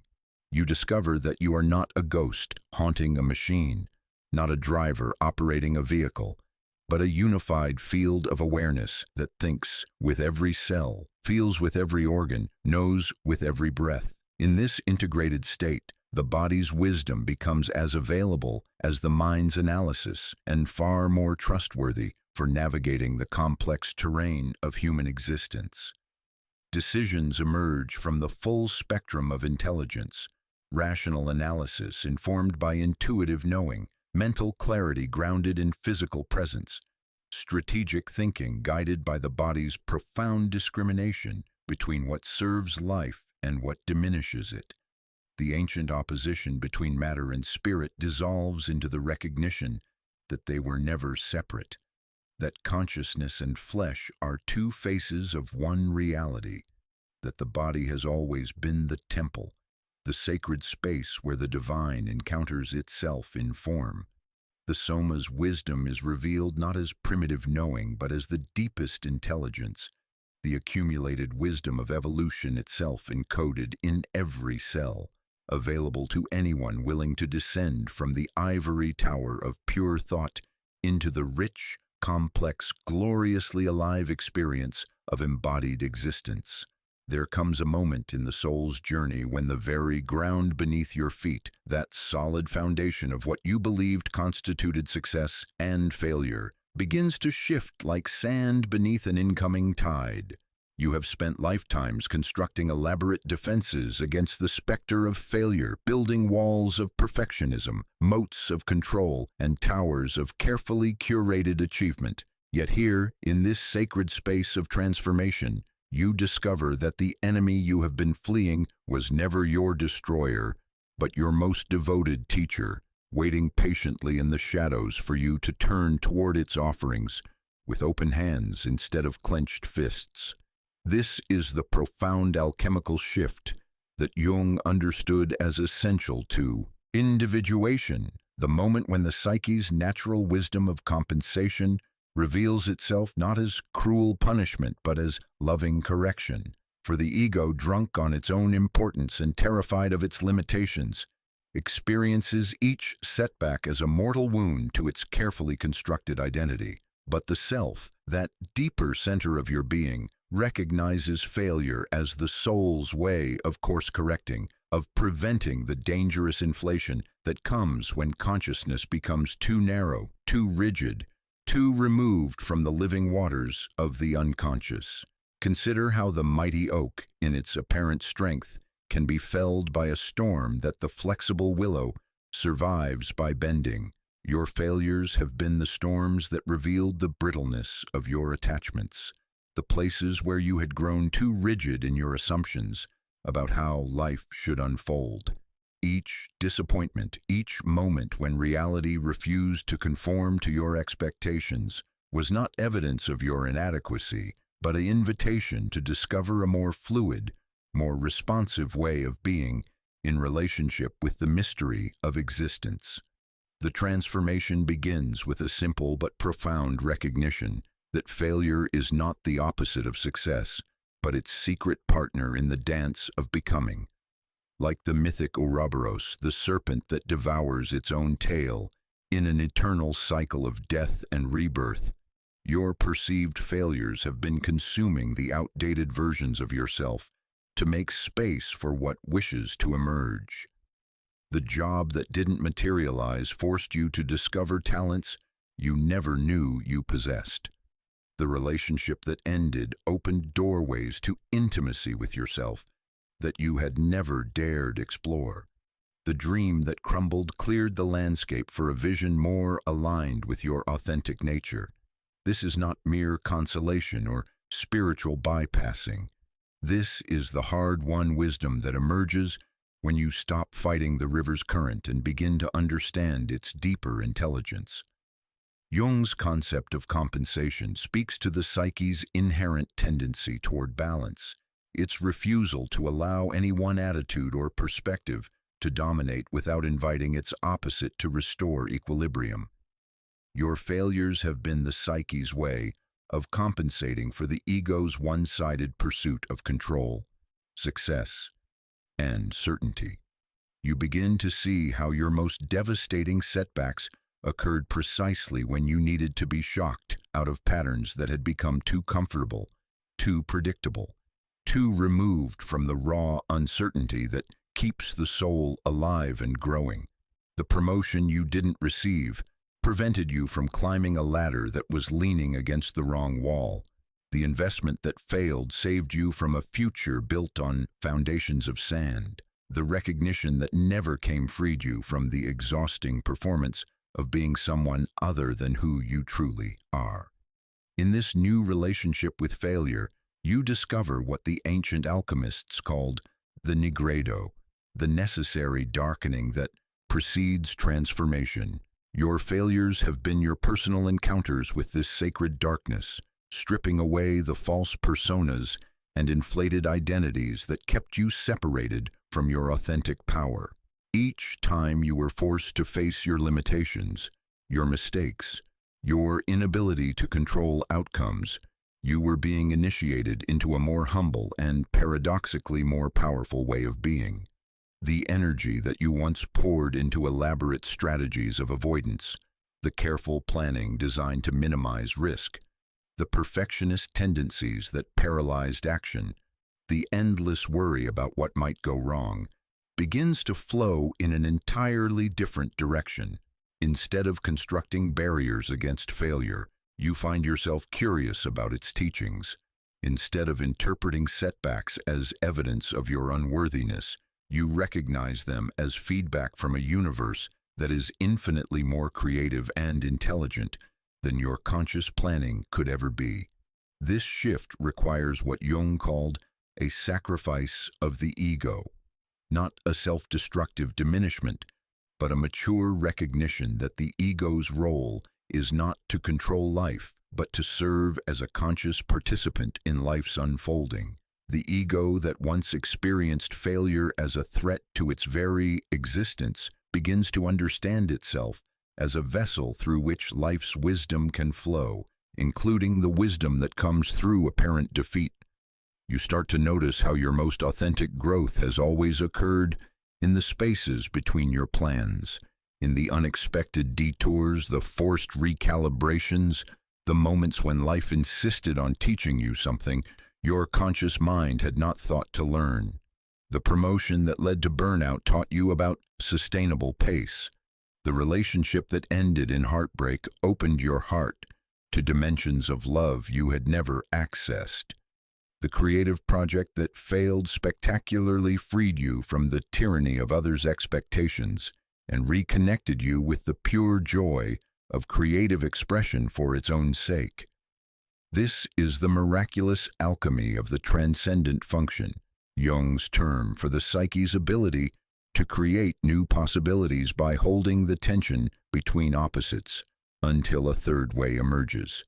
Your failures and successes, your strengths and weaknesses, your conscious intentions and unconscious patterns begin to dance together in a creative synthesis that generates possibilities neither side could have produced alone. The teacher that failure becomes is not harsh or punitive, but endlessly creative in its methodology. It teaches through paradox, showing you that your greatest strengths often carry the seeds of your greatest weaknesses, and your most painful limitations often become gateways to unexpected gifts. It teaches through timing, demonstrating that what appears as failure at one stage of development may be preparation for success at another. It teaches through perspective, revealing that the very events you once labeled as disasters may, from a wider vantage point, be recognized as necessary steps in your soul's curriculum. As this relationship deepens, you discover that failure becomes not just a teacher, but a trusted guide leading you towards a more authentic expression of your unique nature. The persona you constructed to avoid failure begins to dissolve, revealing the genuine self that was always present beneath the protective layers. The energy you once spent maintaining false images of success becomes available for genuine creativity, authentic relationship, and meaningful contribution. You find yourself developing what might be called failure resilience, not the brittle toughness that pretends setbacks don't hurt, but the flexible strength that knows how to extract wisdom from disappointment and transform wounds into sources of compassion. Like a master craftsman who knows that even broken pieces can be incorporated into a mosaic more beautiful than the original plan. You begin to see how your failures contribute to the unique pattern of your individuation. This transformation extends beyond your personal relationship with failure to encompass a fundamentally different understanding of how change occurs in the world. You begin to recognize that all genuine innovation, all authentic breakthrough, all meaningful progress emerges through processes that include what appears to be failure. The scientist who discovers truth through countless failed experiments. The artist who finds their voice through works that don't succeed. The entrepreneur who builds wisdom through ventures that don't flourish according to plan. Your failures begin to connect you with the vast community of human beings who have also encountered the teacher dressed as defeat. Instead of isolating you in shame, your setbacks become bridges to empathy, understanding, and authentic connection with others who are navigating their own initiations through difficulty. You discover that vulnerability about failure creates deeper bonds than any performance of success ever could. The relationship with failure as teacher also transforms your approach to risk and experimentation. When failure is feared as an enemy, you become conservative, careful, limited in your willingness to explore unknown territories. But when failure is welcomed as a guide, you become more willing to venture into uncharted regions of possibility. You take creative risks not because you are guaranteed success, but because you trust the process of learning that unfolds regardless of the outcome. This is not reckless abandonment of wisdom or careful planning. This is a mature integration that includes both conscious intention and openness to unexpected results. You prepare thoroughly, but you hold your preparations lightly. You set clear goals, but you remain curious about where the path might lead, even if it diverges from your original destination. You commit fully to your endeavors, while simultaneously releasing attachment to predetermined outcomes. Failure transforms from enemy to teacher. You notice how this shift ripples through every dimension of your experience. Your relationship with uncertainty becomes less anxious and more curious. Your response to criticism becomes less defensive and more receptive to whatever truth it might contain. Your approach to conflict becomes less about winning and more about learning what the tension might be trying to teach. The fear of failure that once kept you small, safe, and separate begins to dissolve, replaced by trust in the process of becoming that includes both light and shadow, both triumph and defeat, both the clarity of success and the fertile confusion of not knowing what comes next. You discover that the soul's curriculum includes subjects that can only be learned through direct encounter with limitation, disappointment, and the humbling recognition that you are not in control of outcomes. This is the profound gift that emerges when failure becomes teacher, the recognition that your setbacks have been secretly serving your individuation, stripping away false identities and outdated strategies to reveal the authentic self that was always present beneath the performance. The energy you once spent avoiding failure becomes available for the genuine adventure of living, creating, loving, and contributing in ways that honor both your gifts and your limitations. In this transformed relationship, you begin to move through life with a different quality of presence, less defended, more open, less invested in maintaining perfect images and more committed to authentic engagement with whatever life presents. You discover that the fear of failure was actually the fear of being fully alive, fully vulnerable, fully engaged with the magnificent uncertainty that characterizes genuine existence. The teacher that failure becomes ultimately leads you to a recognition that transcends the duality of success and failure altogether.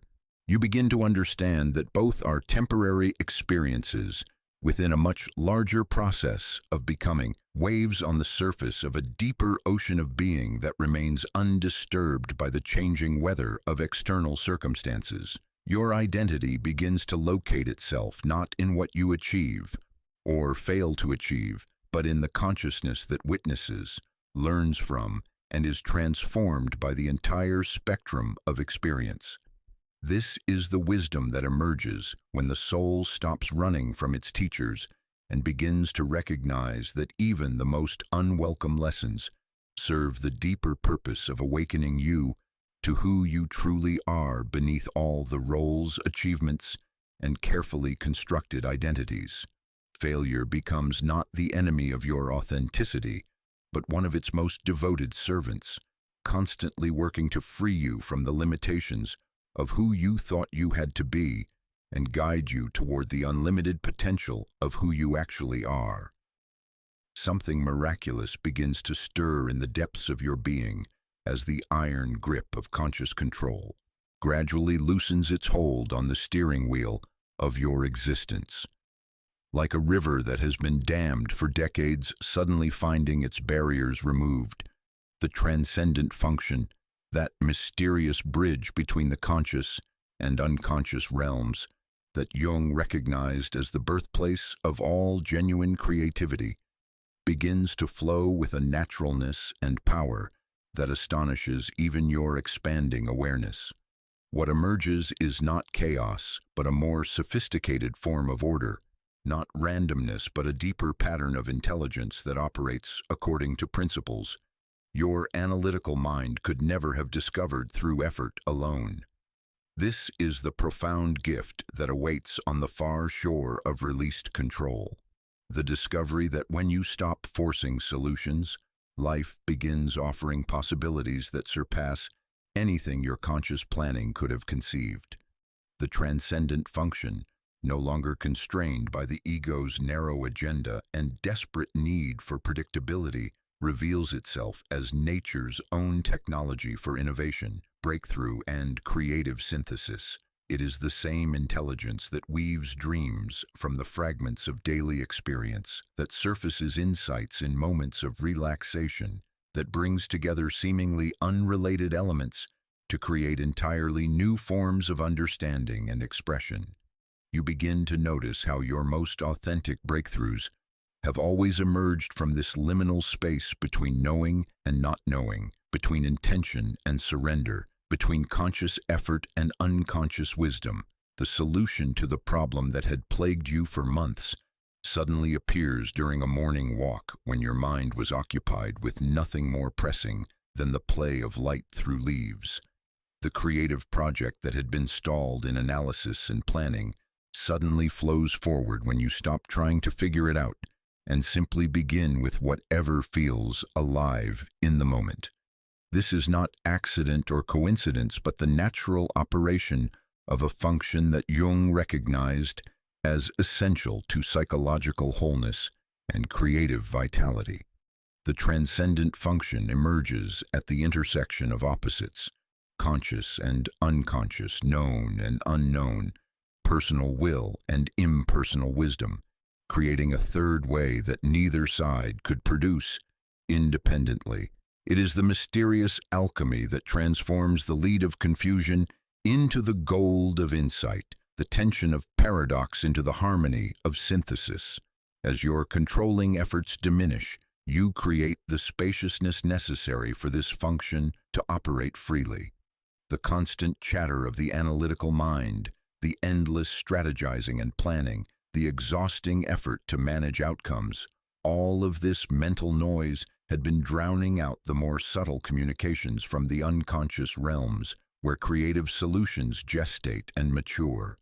Now, in the growing silence of released control, you begin to hear the whispers of possibility that have always been present but rarely audible above the clamor of conscious effort. The transformation manifests first as an increased frequency of what you might call impossible solutions, approaches to old problems that seem to emerge from nowhere, carrying with them a sense of rightness and inevitability that bypasses rational analysis.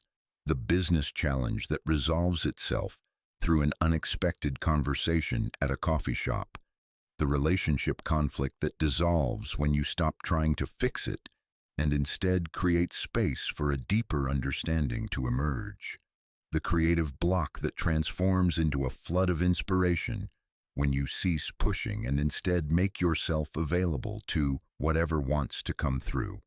These experiences begin to reveal the transcendent function's characteristic signature, solutions that honor both sides of apparent conflicts, approaches that integrate rather than choose between alternatives, ways forward that had been invisible from either extreme position. It is as if a master negotiator has taken residence in your psyche, one who sees possibilities that emerge only when opposing forces are held in creative tension rather than resolved through the victory of one side over the other. You discover that this function operates according to its own timing, its own rhythms, its own mysterious logic that often contradicts the ego's preference for immediate results and linear progression. Like a wine that must age to reach its full potential, the solutions that emerge from the transcendent function often require periods of apparent dormancy, times when nothing seems to be happening on the surface, but profound processes are occurring in the depths. You learn to trust these fallow periods, recognizing them not as evidence of stagnation, but as necessary phases in the creative cycle. The ego, accustomed to feeling responsible for generating solutions through effort and analysis, initially finds this shift both liberating and disorienting. There is a period of adjustment, a recalibration of identity that must occur as you discover that your role is less about manufacturing answers and more about creating the conditions in which answers can spontaneously arise. You become less of a problem solver and more of a solution gardener, tending the soil of consciousness and trusting the seeds of possibility to sprout in their own season. This gardening metaphor reveals something essential about working with the transcendent function. It requires a combination of active preparation and passive receptivity that mirrors the gardener's art. You still engage consciously with challenges and opportunities, but your engagement becomes more about creating fertile conditions than forcing specific outcomes. You prepare the ground through study, reflection, and conscious consideration of alternatives. You plant seeds through focused attention and genuine questioning, but you learn to trust the mysterious processes of germination and growth that operate beyond conscious control. The quality of your attention becomes crucial in this process. The transcendent function flourishes in a particular kind of awareness, alert but relaxed, focused but not forced, curious but not grasping. It is the same quality of attention that a bird watcher brings to the forest, deeply present and receptive to whatever might appear, while maintaining the lightness of touch that doesn't frighten away the very phenomena being sought. You learn to hold your challenges and questions with this same delicate intensity, creating a gravitational field of attention that attracts solutions without trying to manufacture them. As the transcendent function begins flowing more freely, you notice that your approach to planning and decision-making undergoes a subtle but profound transformation. You still engage in careful consideration and strategic thinking, but these conscious processes become one side of a larger equation that includes space for the unconscious contribution.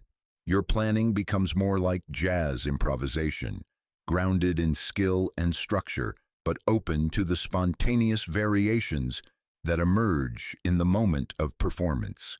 You develop what might be called structured spontaneity, the ability to create frameworks that support creativity rather than constraining it, boundaries that channel energy rather than blocking it, plans that serve as launching platforms for exploration rather than rigid scripts that must be followed exactly. Your goals become more like compass directions than detailed maps, providing orientation while leaving room for the scenic routes. and unexpected discoveries that often prove more valuable than the original destination. The transcendent function also transforms your relationship with obstacles and resistance, where the controlling ego experiences barriers as problems to be overcome through force or cleverness. The transcendent function often reveals obstacles as creative partners that contain essential information about more elegant solutions. The resistance you encounter in pursuing a particular approach may be pointing toward a better way that hadn't occurred to your conscious planning. The delay that frustrates your timeline may be creating space for elements to align that will make your eventual success more complete and sustainable. You begin to develop a kind of obstacle sensitivity, the ability to read the messages embedded in resistance and redirect your energy accordingly. Like water finding its way around rocks, you learn to flow with the landscape of limitation rather than exhausting yourself in futile battles against immovable objects. This is not passive acceptance, but active intelligence, the kind of strategic wisdom that recognizes when to persist and when to pivot, when to push through and when to find another way. The social dimensions of your life also begin to reflect the operation of the transcendent function as it flows more freely through your interactions. Conversations become more generative, more likely to produce insights and possibilities that neither party could have reached alone. You find yourself saying things that surprise even you, contributing perspectives that emerge spontaneously from the creative field generated by genuine dialogue. Your listening becomes more than mere politeness or information gathering. It becomes a form of midwifery that helps others access their own unconscious wisdom.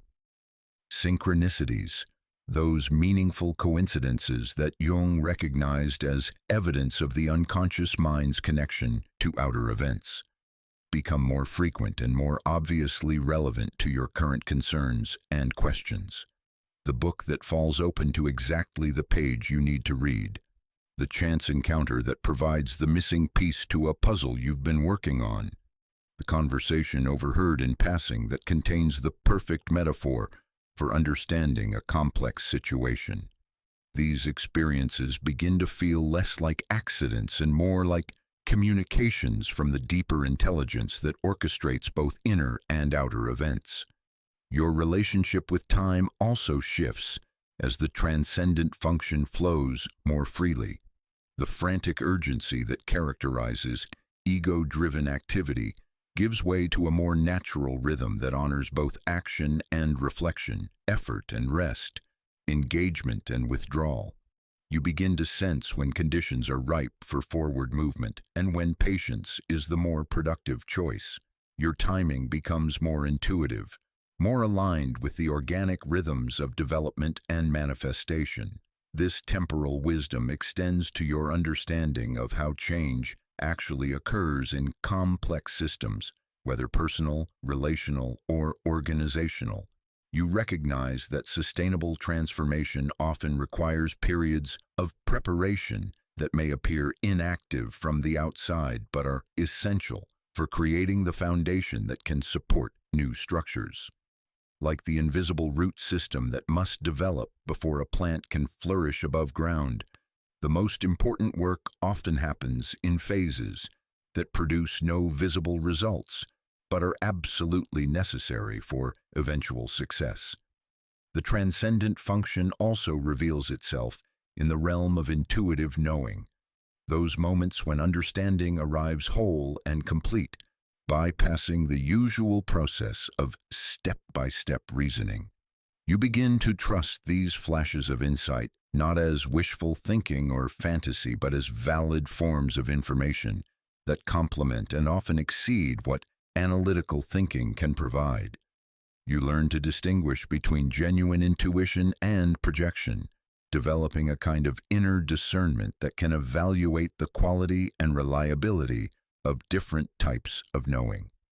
As this capacity develops, you find yourself accessing information an understanding that seems to come from sources beyond your personal experience and education. Solutions appear that draw upon knowledge you didn't know you possessed. Creative expressions emerge that reflect influences you cannot trace to conscious learning. It is as if the transcendent function opens doorways to what Jung called the collective unconscious, the deeper layers of psyche that contain the accumulated wisdom of humanity. This expanded access to information and possibility often manifests as what others perceive as unusual creativity, wisdom, or problem-solving ability. What is actually occurring is that you have learned to collaborate more effectively with the intelligence that moves through all consciousness, adding your unique perspective and experience to solutions that emerge from sources larger than personal ego. You become a more skillful conduit for the creative forces that want to express themselves in the world. The flow of the transcendent function also transforms your relationship with uncertainty and not knowing. Where these states once generated anxiety and compulsive planning, they now become fertile spaces of possibility that you can inhabit with curiosity and even enjoyment.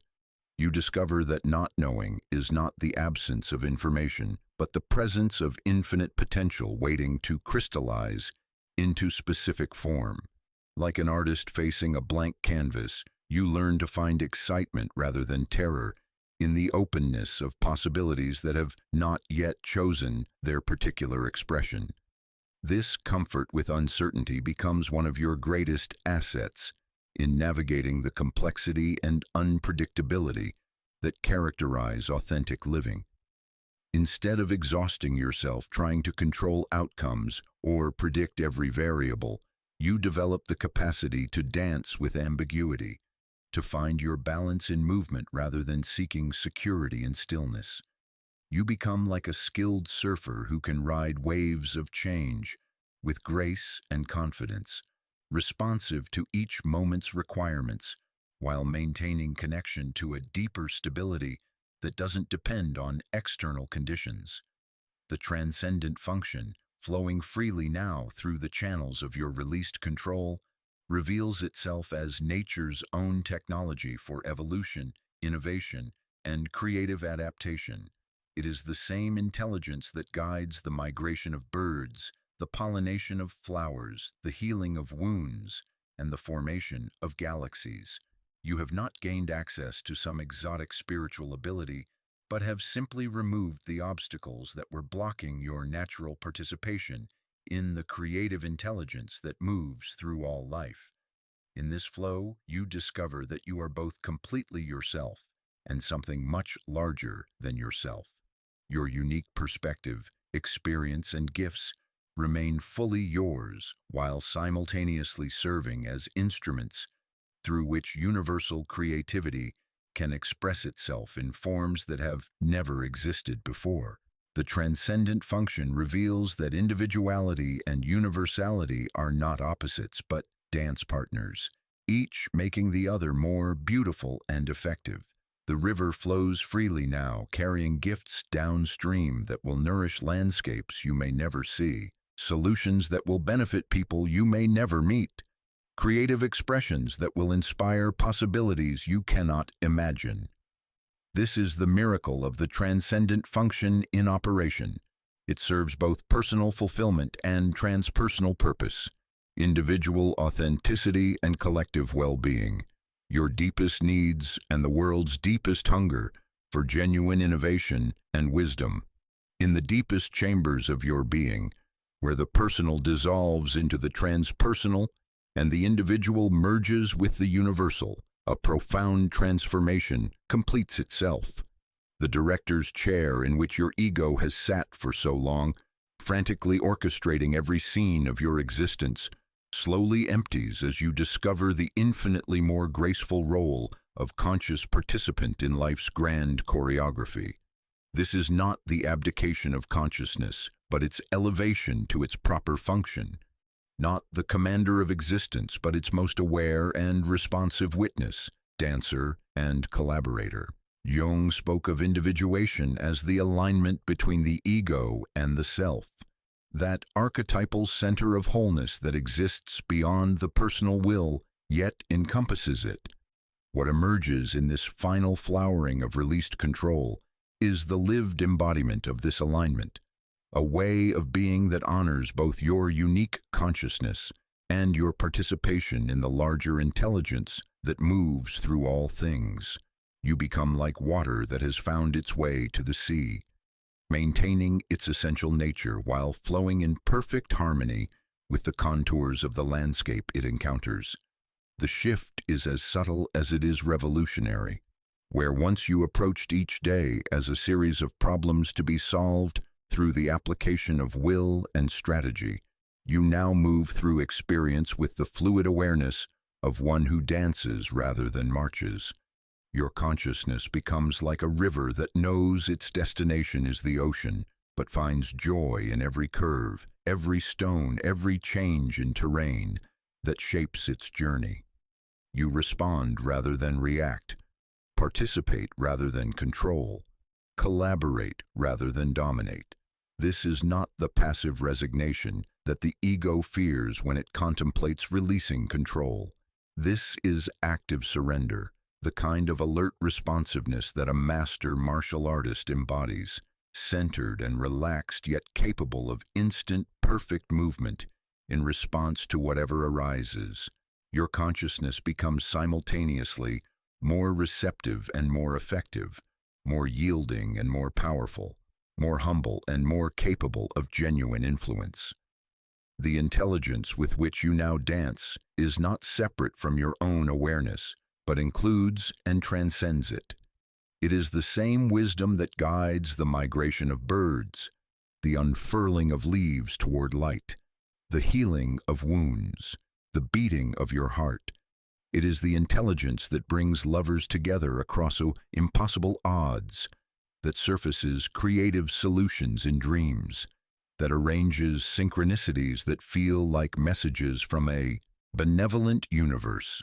You do not lose your individuality in this participation, but discover it more fully than ever before.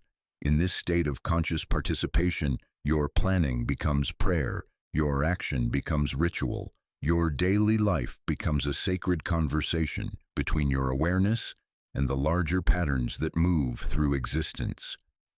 You still set intentions, but you hold them lightly, like seeds planted in fertile soil that you water and tend, while trusting the mysterious processes of growth that lie beyond your control. You still make decisions, but they emerge from a deeper listening, attunement to currents of possibility that your analytical mind alone could never detect. The ancient Taoists called this Wu Wei, action that arises from non-action, effort that emerges from effortlessness, intervention that grows from non-interference. Your life begins to demonstrate this paradoxical mastery, achieving more by grasping less, influencing more by controlling less, creating more by forcing less. You discover that when you stop pushing the river, it carries you more swiftly and surely toward your true destination than any amount of struggle could accomplish. Your relationship with time transforms in this space of conscious participation. The frantic urgency that once drove your days gives way to what might be called sacred timing, an intuitive sense of when to act and when to wait, when to speak and when to remain silent, when to persist and when to release. You begin to sense the rhythms that pulse beneath the surface of events, the cycles of expansion and contraction, the seasons of initiation and integration that govern all growth. This attunement to timing becomes one of your most refined capacities, like a skilled surfer who can read the subtle signs that indicate when the perfect wave is forming. You develop the ability to sense when conditions are aligning for action and when patience is the wisest course. Your interventions become more precise, more effective, more elegantly timed because they emerge from participation in the larger patterns rather than opposition to them. The ego's old strategy of trying to make things happen is replaced by the more sophisticated art of recognizing when things are ready to happen and positioning yourself to participate skillfully in their unfolding. You become a midwife to possibility rather than its dictator, helping to birth what wants to emerge rather than forcing your will upon resistant circumstances. In relationships, this transformation manifests as a quality of presence that others find both mysterious and magnetic.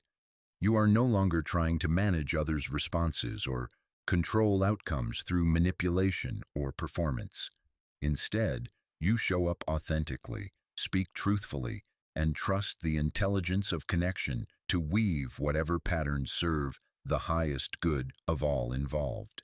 Paradoxically, this surrender of control over others often results in deeper influence and more genuine intimacy than any strategy ever produced. Your conversations become spaces of mutual discovery rather than battlegrounds of competing agendas. You listen not just for what is said, but for what wants to emerge through the interaction. You speak not just to express your position, but to contribute to the larger conversation that is trying to happen. Conflicts become opportunities for deeper understanding rather than contests to be won. Love becomes a dance of mutual becoming rather than a negotiation of needs. In your creative endeavors, conscious participation reveals itself as the secret of genuine inspiration. The effortful struggle to produce art, solutions, or innovations gives way to a more receptive stance that allows creativity to flow through you rather than from you. You become a conscious conduit for the creative forces that want to express themselves in the world, adding your unique filter and perspective while remaining open to surprises that exceed your conscious imagination. The fear of creative blocks dissolves as you recognize that even periods of apparent emptiness serve the larger creative process. You learn to trust the fallow times, the incubation periods, the mysterious seasons when nothing seems to be happening on the surface, but profound processes are occurring in the depths. Your creative practice becomes a form of active meditation, a way of staying available to whatever wants to emerge through your particular gifts and circumstances. In your work and service, conscious participation transforms your relationship with achievement and contribution. You still engage fully with your projects and responsibilities, but from a place of offering rather than grasping, contribution rather than acquisition, service rather than self-aggrandizement. Your work becomes an expression of your participation in the larger web of creativity and service that sustains the world. Success and failure begin to feel like equally temporary weather patterns in the sky of your deeper purpose. You celebrate achievements without becoming attached to them, and you learn from setbacks without being devastated by them. Your identity becomes rooted not in what you accomplish, but in your quality of participation in the ongoing creativity of existence. The question that guides your choices shifts from "how can I get what I want" to "how can I best serve what wants to emerge?" This is not self-sacrifice, but the discovery of a deeper form of self-expression, one that recognizes your true self as part of the larger self that moves through all things. Your personal will aligns with the transpersonal will, creating a flow of activity that feels both deeply authentic and mysteriously supported. This alignment often manifests as what others might call extraordinary luck or impossible synchronicity.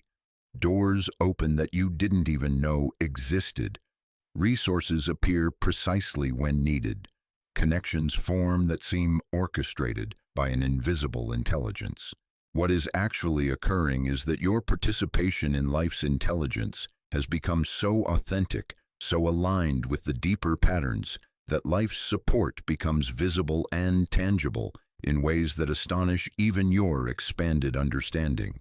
The fear that releasing control will lead to passivity or ineffectiveness proves to be one of the ego's final illusions.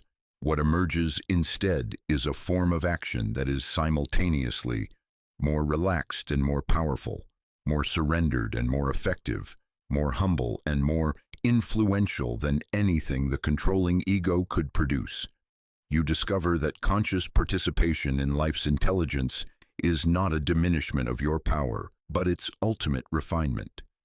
Your decision-making process transforms from the anxious weighing of pros and cons to a more intuitive sensing of what wants to happen next. You develop what might be called wholeness sensitivity, the ability to detect which choices will serve the integration and growth of all involved, rather than just the narrow interests of the ego. Your decisions begin to carry the wisdom of the whole, rather than just the cleverness of the part. This shift extends to your relationship with resources, opportunities, and even challenges. You begin to see everything that appears in your experience as part of the intelligence with which you are dancing. Problems become invitations to discover new capacities. Obstacles become opportunities to develop greater skill and creativity. Even difficulties become teachers that contribute to your ongoing education in the art of conscious living. The anxiety that once accompanied major life transitions gives way to a deep trust in the process of transformation itself. You recognize that life's intelligence includes and encompasses all the changes, all the losses, all the deaths and rebirths that characterize human existence. You learn to surf the waves of change rather than being overwhelmed by them, to find your balance in movement rather than seeking security in stagnation. As conscious participation becomes your natural way of being, you notice that your presence itself becomes a form of service. Without trying to fix, heal, or save anyone, your quality of being begins to invite others into their own deeper authenticity. Your freedom from the need to control becomes permission for others to relax their own controlling efforts. Your trust in life's intelligence becomes a beacon that helps others remember their own capacity for wise participation. This is not the end of your journey, but its transformation from a destination-focused quest to a dance of ongoing discovery. Each day becomes an opportunity to refine your participation, to deepen your listening, to expand your capacity for conscious collaboration with the mystery that moves through all things. You remain forever a student of this intelligence, forever curious about what wants to emerge through your unique perspective and gifts. The director's chair empties, completely now, not because the play is over, but because you have discovered the infinitely more satisfying role of conscious actor in a drama whose plot exceeds anything your personal imagination could conceive. You speak your lines with authenticity and passion, while remaining curious about how the story will unfold. You play your part with full commitment while maintaining awareness of the larger production in which you are embedded. In this state of conscious participation, you discover that you have not lost your individuality, but found it more completely than ever before. Like a master musician playing in a symphony, your unique voice becomes more distinct and more beautiful, precisely because it harmonizes with the larger composition. Your consciousness remains yours while simultaneously participating in the cosmic consciousness that includes and transcends all individual awareness. This is Jung's vision of individuation fulfilled, not the inflation of the ego to godlike proportions, but the alignment of personal consciousness with transpersonal intelligence, creating a way of being that serves both individual authenticity and collective well-being. You become most fully yourself by recognizing yourself as part of something infinitely larger than yourself, most powerfully individual by discovering your participation in the universal. The river has found the sea, but it has not ceased to be a river. It has become a river that knows itself as part of the ocean while maintaining its unique character and contribution. This is the ultimate flowering of released control, not the death of the self, but its birth into its true nature as conscious participant in the endless creativity of existence itself.